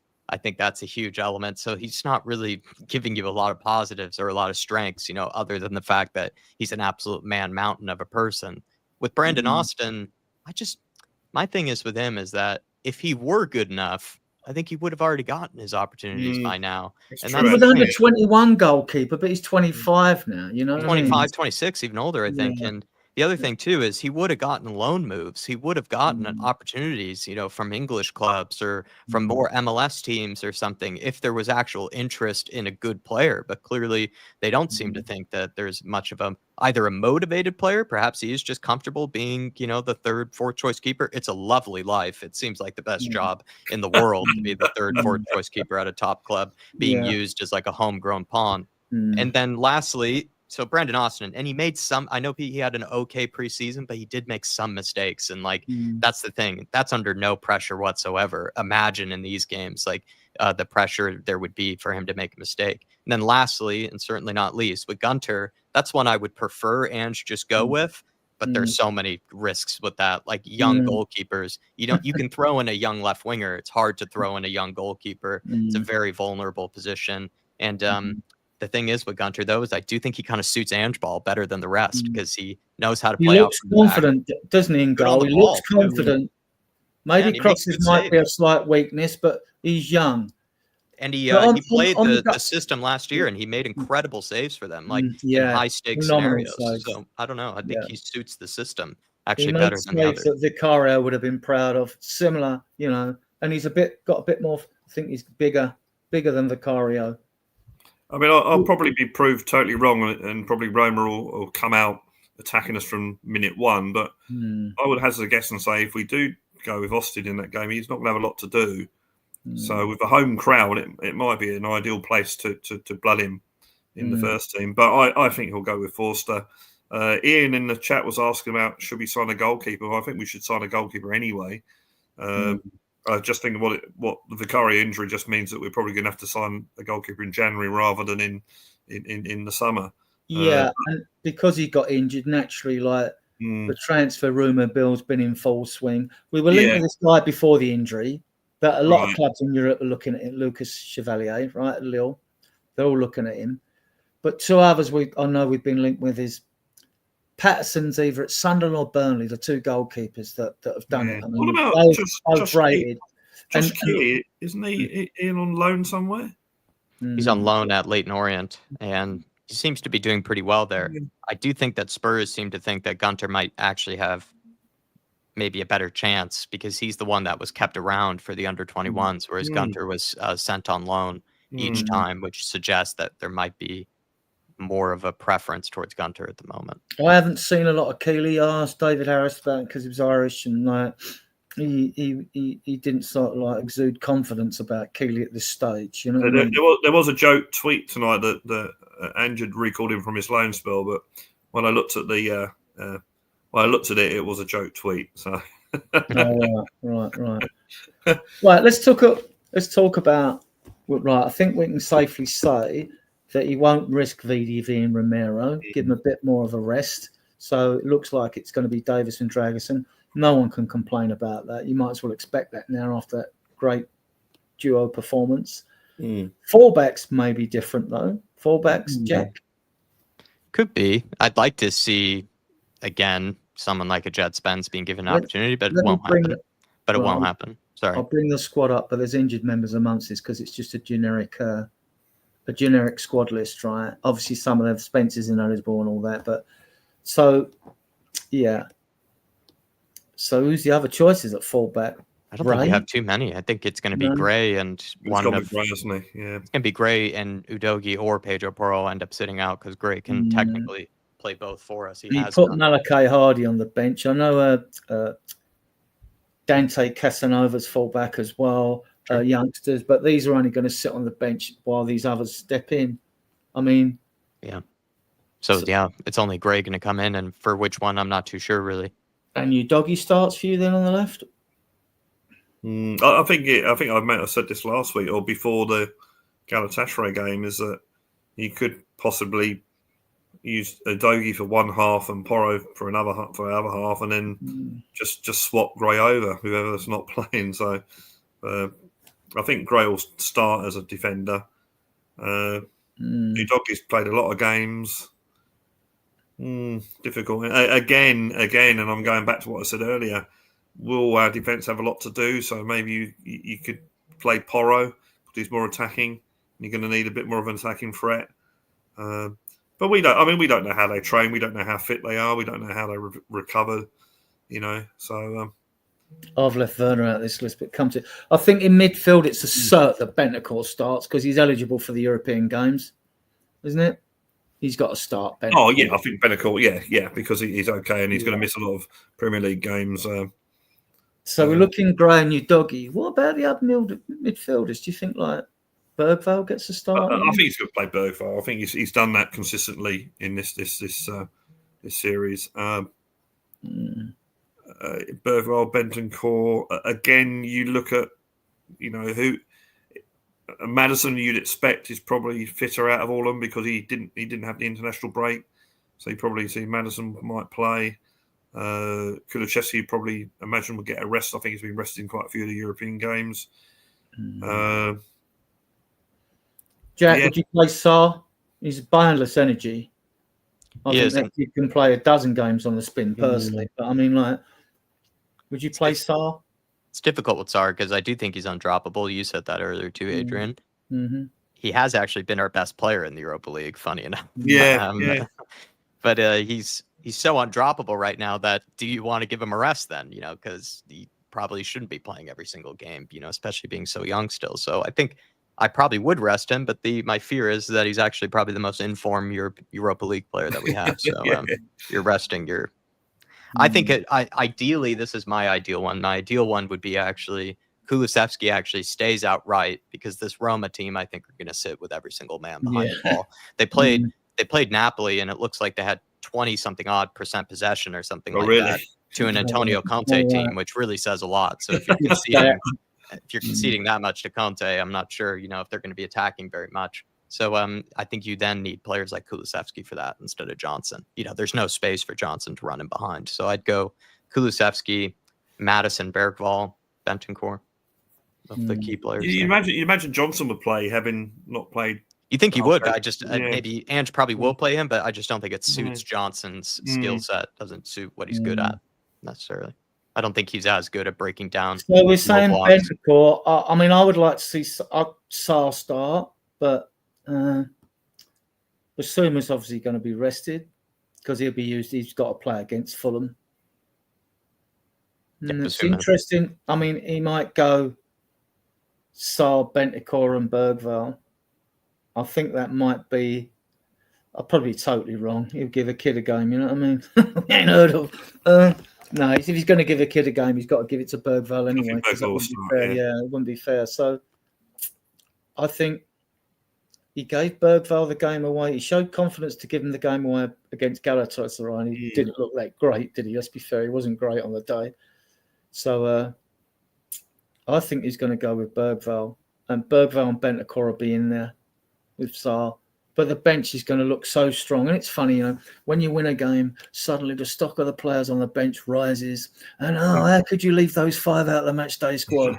And then when you lose, the bench is crap. And they left the 2 players out of the squad. You know what I mean? So, the other interesting one is, I think Bentancur, Bergvall. I think he probably will play Madison based on the game he had against City. If only for the first half. You're probably going to lead a lot of. Yeah, it's a lot picking situation, isn't it? And up front, it's going to be pretty tough up front. Solanke gives his all. You'd like to have Richarlison fit, wouldn't you, really? Yeah. But I don't think Lancashire on the red card ban for that game. We don't know if he's recovered from the virus. We'll know more tomorrow after the press conference. And then whether then Ange would, if Moore was fit, if he was fit, I think he'd rest Son. I think he'd rest him for Fulham. Yeah. He's been very good with Son, the way he's managed him.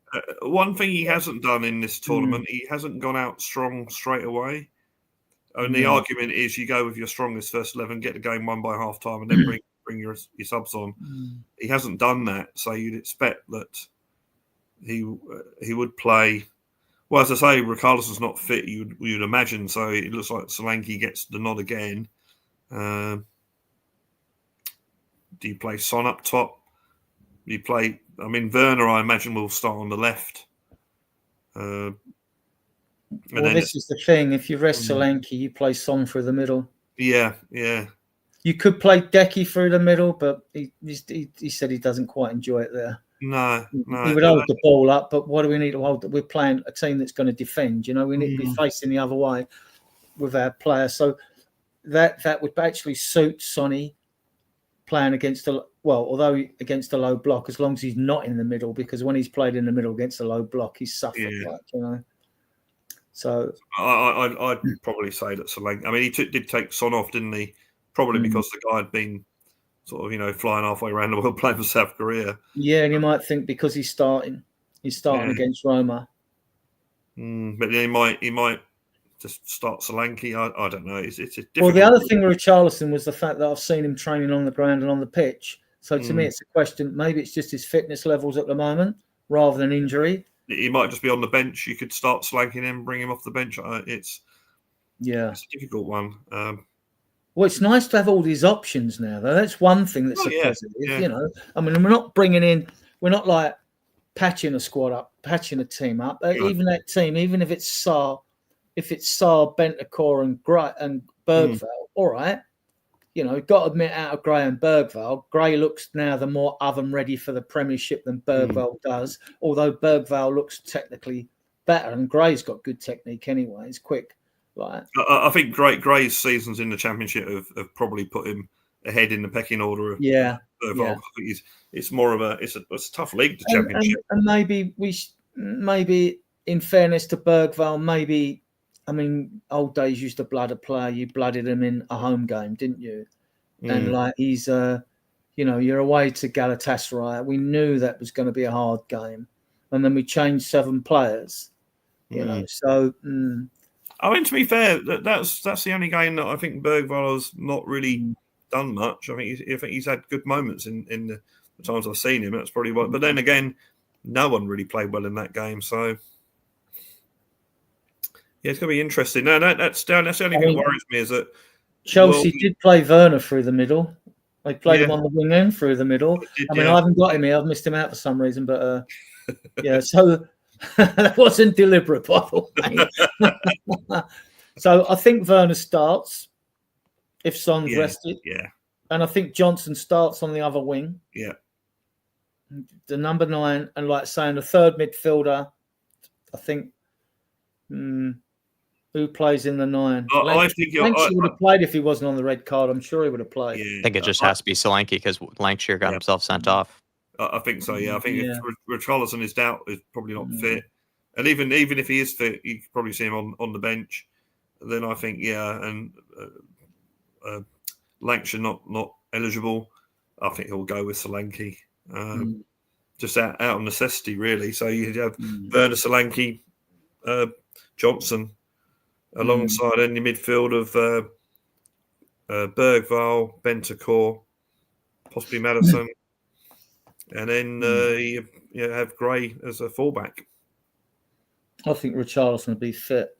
I've got a sneaking feeling. These are our last games. We've got Roma Thursday, then Rangers away on the 28th of November. On the 12th of December. Sorry, what we're talking about. 28th is the Roma game. The last 2 games are the last week in January. I expect us to have this Europa League place, not necessarily at the top, but virtually secured by the time we play Rangers away. Biggest thing about going to Rangers will be the crowd again, won't it? I think we'll. I think finishing top 8 is what we need to do because that means you'd have to play the extra knockout game. Yeah, according to when I was watching We Are Tottenham TV, I didn't know, and I haven't researched this as much as I go and look for facts everywhere. I didn't know if the position you finished gained you any advantage, like who you would meet, because if you've got eight teams playing against 8 teams in the playoff games, I didn't know if you finished top, you'd finish the bottom one or whatever. But apparently you're according to that, then you'll just be drawn against who you're drawn again. Maybe it might be that we get the second leg away at home. Might have that the teams that play in the playoffs get the home. I mean, that's how they did it in the Champions League, didn't they? Oh, right. Maybe the 8 teams that qualify from this league get home games to start with, yeah? No, the other way around. The away games first. The top 8, top 8 will play the first leg away from home, and then the home leg second, which is normally always preferable, I think. It's the same for the Champions League. They're exactly the same setup. Yeah. So I don't know. I'm not we've got to get there first, haven't we? So. Obviously we know Roma, we know Rangers. I've no idea how good Hoffenheim are away. I know good how Elfsberg are. I'm hoping that Hoffenheim away won't be, some of the games we played away from home against teams I've never heard of, but we've been absolutely rubbish. I mean, Elfsberg at home, you'd think that we'd win that. I mean, we might not even have to win it. So if we don't qualify from this lot, we don't deserve to qualify. Well, no, exactly. Let's be fair. I mean, if we have to rely on Elfsberg at home in the last game, I mean, that would not be good in my eyes. I think as a bare minimum, we should be beating Roma and drawing at Rangers all the other way around. Rangers and beating. I think those 2 games, I think bare minimum is 4 points. Yeah. Out of those 4 games, I'd expect 10 points. That's if Roma somehow bored us to death and just held out for a draw, right? Because it happens to the best of teams, So, right, there's been a few links because we don't know the situation regarding Romero and his contract, which will be down to 2 years in the summer, naturally the rumour mill's been getting in a full swing about he's going to Real Madrid, centre-back situations and all that. We have been linked with this. I like this player, right, Tar? And I like the player, the left-footed player that plays. I think Hincapi plays Piero Hincapi, the Ecuadorian. He plays in the sun. I'd take either of those tomorrow. I'll take Tar tomorrow. He's played for the national side, and he's good. If Romero's going, if not, we don't need, because Ange said, I don't want to block the path for the other youngsters. Well, if Vuskovic is coming in, we need to see, this is all a bit premature, and we need to see where we are with the squad. If we picked up more injuries and suspensions come January, what we really need to do. We know we must more importantly, and I hope we get this guy for left back. I really do. Go and watch a video of Patrick Dorgan. I know he's 20 and it means bringing another young'un in, but this kid can ping a ball as well. And he's like your doggy. He's a tank, and like he's really good. I like the look of him. Does it mean he'll make a fool of me? Probably. Football's made a fool of me enough times over the years. I'm going to try to judge players. You get some right, you get some wrong. I thought Lo Celso was going to be an absolute star at Spurs. I didn't know nothing about Ndombele. But I was right about Kulusevski, but I didn't know nothing about Bentancur. Right, so this is the way it goes. You can't cover everything unless you're Papsar. Right, so, right. So, and I hope we're not in for this guy because he's a midget, and I want players who can head the ball at the back. Because Lamptey. We're always rumoured to be in for Lamptey all the time. This is. I know we don't want to talk about Daniel Levy, but this is the thing. This is what worries me. Right back, Tariq Lamptey, who is in the last year of his contract. And you said earlier about Angel Gomez, who looks good when I've seen him play for England, although he does look like he's one of the mascots being given a game. He's so tiny. But the other thing was, again, he's in the last year of his contract and might be available as a free. And there'll be loads in for him. I like the look of him. But I think he'd be very effective because of his vision, and he puts some long passes out like Dragosin does, but he does it early. Yeah, but I just don't. Early, but I'm not talking about the caliber of the player. I'm just saying we still seem to have this attitude of, they're cheap, let's go for them. And I just think that if we want to become one of the big teams winning stuff, we've got to change this attitude. To dare us to do, we've got to live up to our motto. And I think, sometimes it's not a question of do the players want it, does Ange Postecoglou want it, it's do the board want it. Do they really want us to be up there with the best? Because if they do, they've got to take some risks. They've got to put some money out there. And hopefully now we've spent money in the past and we've been duped or whatever you want to call it. I think the scouting now is a lot better than it was, say, 2-3 seasons ago. So now is the time to really back the manager. And because, I said this on the Pochettino, we're only 2 or 3 class players away from being that challenging team. It's it doesn't take a brain surgeon to work that out. That we know that we're capable of beating anyone on our day, but you've got to be consistent throughout the whole 38 games. At the moment, we haven't got the players to do that. Not in my opinion, anyway. I think we're good, but we're not great yet, and we can be great. We just got to hopefully get back this manager because we've seen it so many times before, and it's getting to be a bit. Look, it's like buying the young players. Don't get me wrong. I think it's great that we're buying these young players, and potentially they could be really good players. But if they're oven ready, yeah. But we've been buying for the future for the last 20 years. But we've got to ask yourself, when is the future going to become the present? And exactly. I'm hoping and fans haven't. And I understand fans' lack of impatience. We want a trophy and want bring. Jack, do you know much about this player? He had a good Euros. I actually was a fan of him before he even went to Bournemouth because he impressed me when the Euros games with Ukraine, or it might have been some other competition. I was watching the Ukrainian team, and I do think the Ukrainian team, I'm not sure what they were like in the past, but I think they're actually a lot more technically gifted than they're given credit for, actually, a lot of those players. And I think Zabarny kind of struck me as one of them. And I was surprised, I think, as anybody should, to see, like, I think at the time he was like 18 or 19, and he's been like starting in their defense since like 18 or 19 years of age, which is a clear sign that he's obviously very talented and very well rated by his own country to be in their starting team for their big games. And from then on, I kind of took a liking to him. I could tell that he was pretty decent on the ball. I think since coming to the Premier League, when I watch Bournemouth, and weirdly I do watch a bit of Bournemouth, I think he looked a little shaky when he first came here. He looked like he needed like an adjustment period. So I'm kind of glad that maybe we didn't get him. I'm not sure if he would have hit the ground running, but I think he might be in the long run. If Dragishin doesn't improve on the ball, I think Zabarny actually would be a better choice. You know what will happen, don't you? The situation in Europe. We were very close to getting him. Like, what will happen? We'll sign him. He'll be the best player ever. And then I'll probably get called up by the Ukrainian army. You know, that's the sort of thing that happens to Tottenham. You know. But we were close to getting him for like 10 million or something. I'm going to go out on a limb here. From what I've seen of this player, Luka Vaskovic, 4 goals in that Westerlo. And they won the weekend. Alfie Devine scored 2 goals, by the way. Only Solomon scored 2 for Leeds. Gill got 1 for Girona and 2 assists. And Scarlett scored for Oxford, but they lost 6-2 at Middlesbrough. So, yeah. I'm going to go out on a limb here. I just think Luka Vaskovic will come out 18 in January. I don't think he's going out on loan. I think they'll keep him because he's that good. And I actually think when we're in the later stages of the Europa Cup, which I expect us to be in, I think we'll see him in the Europa League Cup.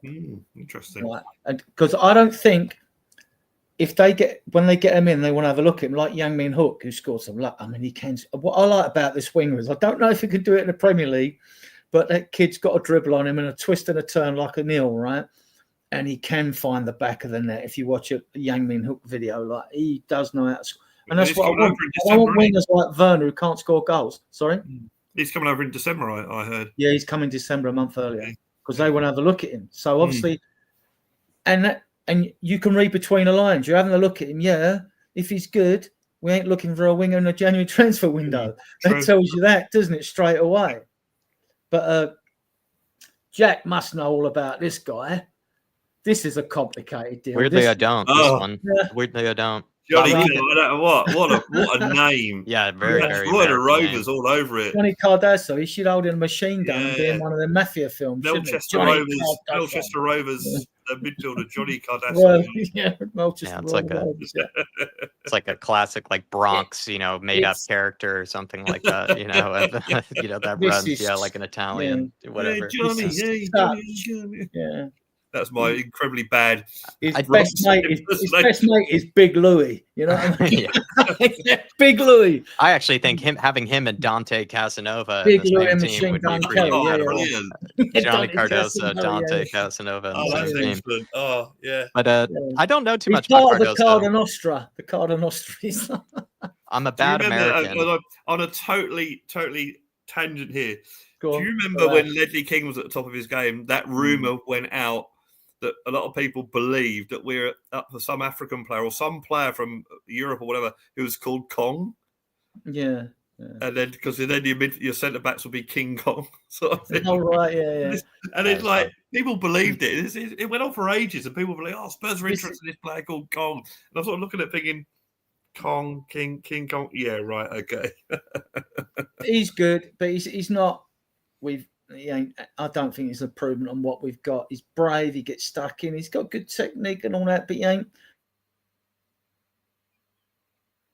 And he's part of the complex Lo Celso deal, which means basically we can buy him for 20 mil, or if we don't buy him and they still take Lo Celso, we get a fee of what this club sells him for. Percentage of that. So it's really weird, right? So, yeah. By the way, you didn't give me your man of the match for. I didn't ask you. That's why you didn't give me the man of the match for. I've already put my funny pun in loads of posts, but I assume you're going for Madison, guys. Madison or Kulusevski. Yeah, I give it to Madisevski. I said I'm not sitting on the fence, but I gave it to Madisevski. Yeah, I mean, like to me, the whole team. It's now not the got man of the match. Yeah, no, it was. I mean, talking about during Ange's tenure, it's probably the best team performance we've had under Ange. I didn't realise I did a thing on this. Yeah, but Yeah, I think they've now renamed it the Diehards, haven't they? I think that stadium. So They did even before that game, and now it's really become that. It's practically etched into the stadium now. I don't know if we've done this with you, Brad, but we go on, Karen. Something you're saying. Well, I'm just going to say, Expressions came out with Tottenham are like Robin Hood. We rob from the rich and give to the poor. Yeah. Where were we now? Where's my generic thing? It's got to be here somewhere. If I missed, I better go through the chat as well. What have I done with this? I've actually got a friend on Facebook that is an Oxford fan. I might actually ask him about Dane Scarlett. And he goes to all the games home and away. So he did start too well there. Now he's banging the goals in, and he's still scoring for England. So he's a good footballer. I don't know if he'll make it at Spurs or not. I mean, we don't even know what we're doing with Lidio Velez yet. And I think the reason Lancashire is getting the nod is because he presses. But it suits the system more. And the fact he got 23 goals in 22 games last year with the under-20s, over 30 with cup goals. So, and they say he's like the closest thing to Kane, but that's a bold statement to make. And the Van der Ven saying Kane's a shit player. He said before he kicked on. He certainly has made more of a jump. You could really more of a considerable jump to actually raise eyebrows about whether he actually could eventually become a useful player to the real first team. Because with Dane Scarlett, it was more just living off of what Jose had said about the guy, I think, for the most part. And then that just sort of carried the reputation. But there wasn't really too much that we were really seeing that said that he was actually ready. And then when it comes to Leo Velez, we haven't really been given much of a indication that he'll be ready anytime soon. And Lancashire, you could say, has probably made the most significant push just by performing ridiculously in the under-21s. That you have to give him that. I mean, he was the under-21 player of the year, wasn't he? I think in the under-21 player of the year. He's big, he's strong for a kid his age. Like, he doesn't look like someone that is going to struggle physically that much. With the Premier League or with any league really. And with that in mind, like, give him game time, give him opportunities, and see if he can swim. And I think he has done for the most part. City 3-3 now. What? Yeah. 3-0 up. I don't know what the score is. I haven't got it on the phone. I'm checking. I'm just going for the chat, and I want to finish what full time. Is it? And Jack's a debutante, so we always ask our debutantes if I can find it. I had it a second ago. They were 3-0 up with 15 minutes to go. Oh, jeez! A very Manuri performance then. God. Arsenal won 5-1 at Sporting, and Sporting didn't they beat Man City 4-1 or something? Yeah. Warrior signs. Where's this banner? I've got so many banners here. Manchester is no color. There are no colors. Did we go through this with you? We normally finish the show when we get an honoured debutant. Yeah, you did it with me. You did it with you, okay? Yeah. So we'll finish with the 4 questions. Four questions. So, Jack, how did you become a Spurs fan? I became a fan of football first, and then you're just watching lots of Premier League, and you kind of almost like online dating or something like that. You're just sort of, finding whichever seems to suit your preferences and what you want in a team, what you want in a fan base, what you want in stadium. Like, you start to, all these priorities, right, of what's ideal for you. And I think Spurs knocked off a lot of, check marks for me. But I think also, like, for me, especially as an American, there were only so many games I was even able to watch. Back then, not every game was available like it is now. And so I think a lot of them happened to be Spurs games. And in particular, I was just watching Gareth Bale, and I was becoming a huge Gareth Bale fan. Wow. Like, I think he was an easy guy to learn football from, because you're like, he just does magical things. And then eventually you start to notice the more micro details of the game. But just seeing a guy carry a bad team and scoring goals from 40 yards, producing magic from nothing was an easy player to fall in love with. And Luka Modric, of course, I watched as well, who I was a big fan of. Yeah. We have an estimated 34 million fans worldwide. The fastest growing fan base in America, and loads of sports clubs. And 50 states, but we've got more than 50 sports clubs registered in America now. Some of the fans that were interviewed said that when we first started supporting Spurs and things like that, we didn't want to support, a team like Barcelona or Real Madrid or Bayern Munich or PSG or something like that. They wanted a team like, they weren't like in it just for the easy ride, support the richest club in the world and get it. So they wanted a team that that would challenge them, and the Spurs challenges everyone. I mean, with me, it was either Spurs or the orphanage when I was a kid on relative shoulders in the games, Yeah, easier. So, right. I know you'll have hundreds, like you'll have loads. Name a favourite Spurs player. Only one. I mean, we know you'll have loads, but we ask. No, pretty easy for me. It is probably Gareth Bale or Luka Modric. I'd probably say Gareth Bale. My favorite of all time. Now you could pick Sundays. Choose a particular Spurs victory. Oh gosh. I probably would have to say one of the games that I've actually gone to, which was actually my first ever game. That was Antonio Conte's little run to get us into Champions League. It was the 3-1 win at home versus West Ham. I mean, it was a great one to get your kind of first game under, really, like a derby game. Pretty important one as well. Like, again, we were pushing with Arsenal, right? For that top 4 position. Felt like there was like maybe some question marks about whether we actually were going to do it or not. Yeah. That game was really crucial, but it's also like a game that you're pretty confident, like, come on, like we got to win this. It's West Ham, type of thing. So I wasn't too nervous, but you are like, there's that stakes of, this will be a hard game, and we played really well. Wonderful night. It was kind of more of a 3 p.m., 4 p.m. kickoff, which I think is nice. So you get to enjoy it more into the evening before it comes frigid cold.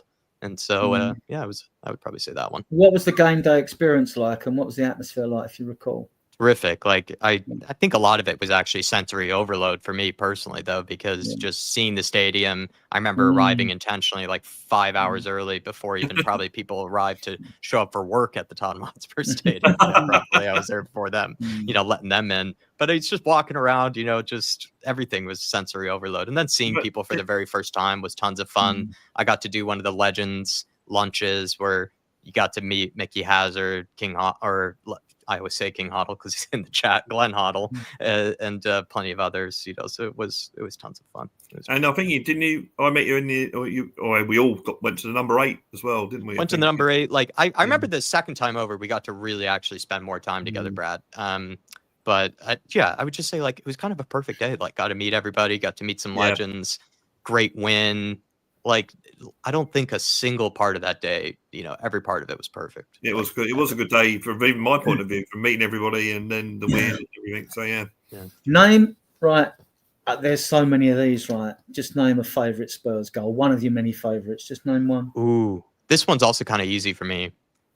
Just because I do think these type of goals aren't really replicated. It's not like it was one where, like, you're fist pumping and stuff. But Harry Kane's goal against Crystal Palace, I think over lockdown, there was that one where I think it was Doherty slips him like a sort of a sideways pass at the top of the box, kind of towards the right side, and he hits it with the inside of his foot, and it like curls over the keeper's head to the far post. If you guys remember that goal at all. I do remember that, yeah. I just find that to be one of the most world-class kind of like goals and strikes that just made me love having players like Gareth Bale, Sonny, and Kane. That was always the nice thing about Spurs, is that it's one of the those majority of my time we've had a world-class player that could do something like that you're just like, wow, that's worth all the money. The goal that sort of takes your breath away. So, whoa! I love those sort of goals. You can't even think that that's possible. Like type of goal. Like you don't really conceptualize that someone could even do that. And Harry Kane did that, and I think Sonny's done that plenty of times. Gareth Bale's done that plenty of times for me. But that one in particular for me, it's just like aesthetically my favorite goal. Actually, aesthetically. Okay. Right, we've been going for 2 hours 13 minutes. It's been a really good show, guys. I mean, you've helped make this show a cracking show, but I expected nothing less after our 4-0 win. I want to thank our honoured guests for appearing. We will invite them back, obviously. I want to thank all of you in the chat. If you like the content, please give our videos a thumbs up and subscribe to the channel. We always we are a discerning, mature and sensible fact-based Spurs group. We try to make the content as interesting as possible and the questions as interesting as possible for the guests. Sometimes it can get a bit passionate, but we're not, we don't, go that far as other shows go when they can get a bit too toxic. We don't, we're not that sort of a chat channel, a show. If that's the sort of show you want, we're not for you, really. So once again, I want to thank Brad and I'll thank Jack. And I'm going to play you out with this, and I'll see you in the back room. Hang on.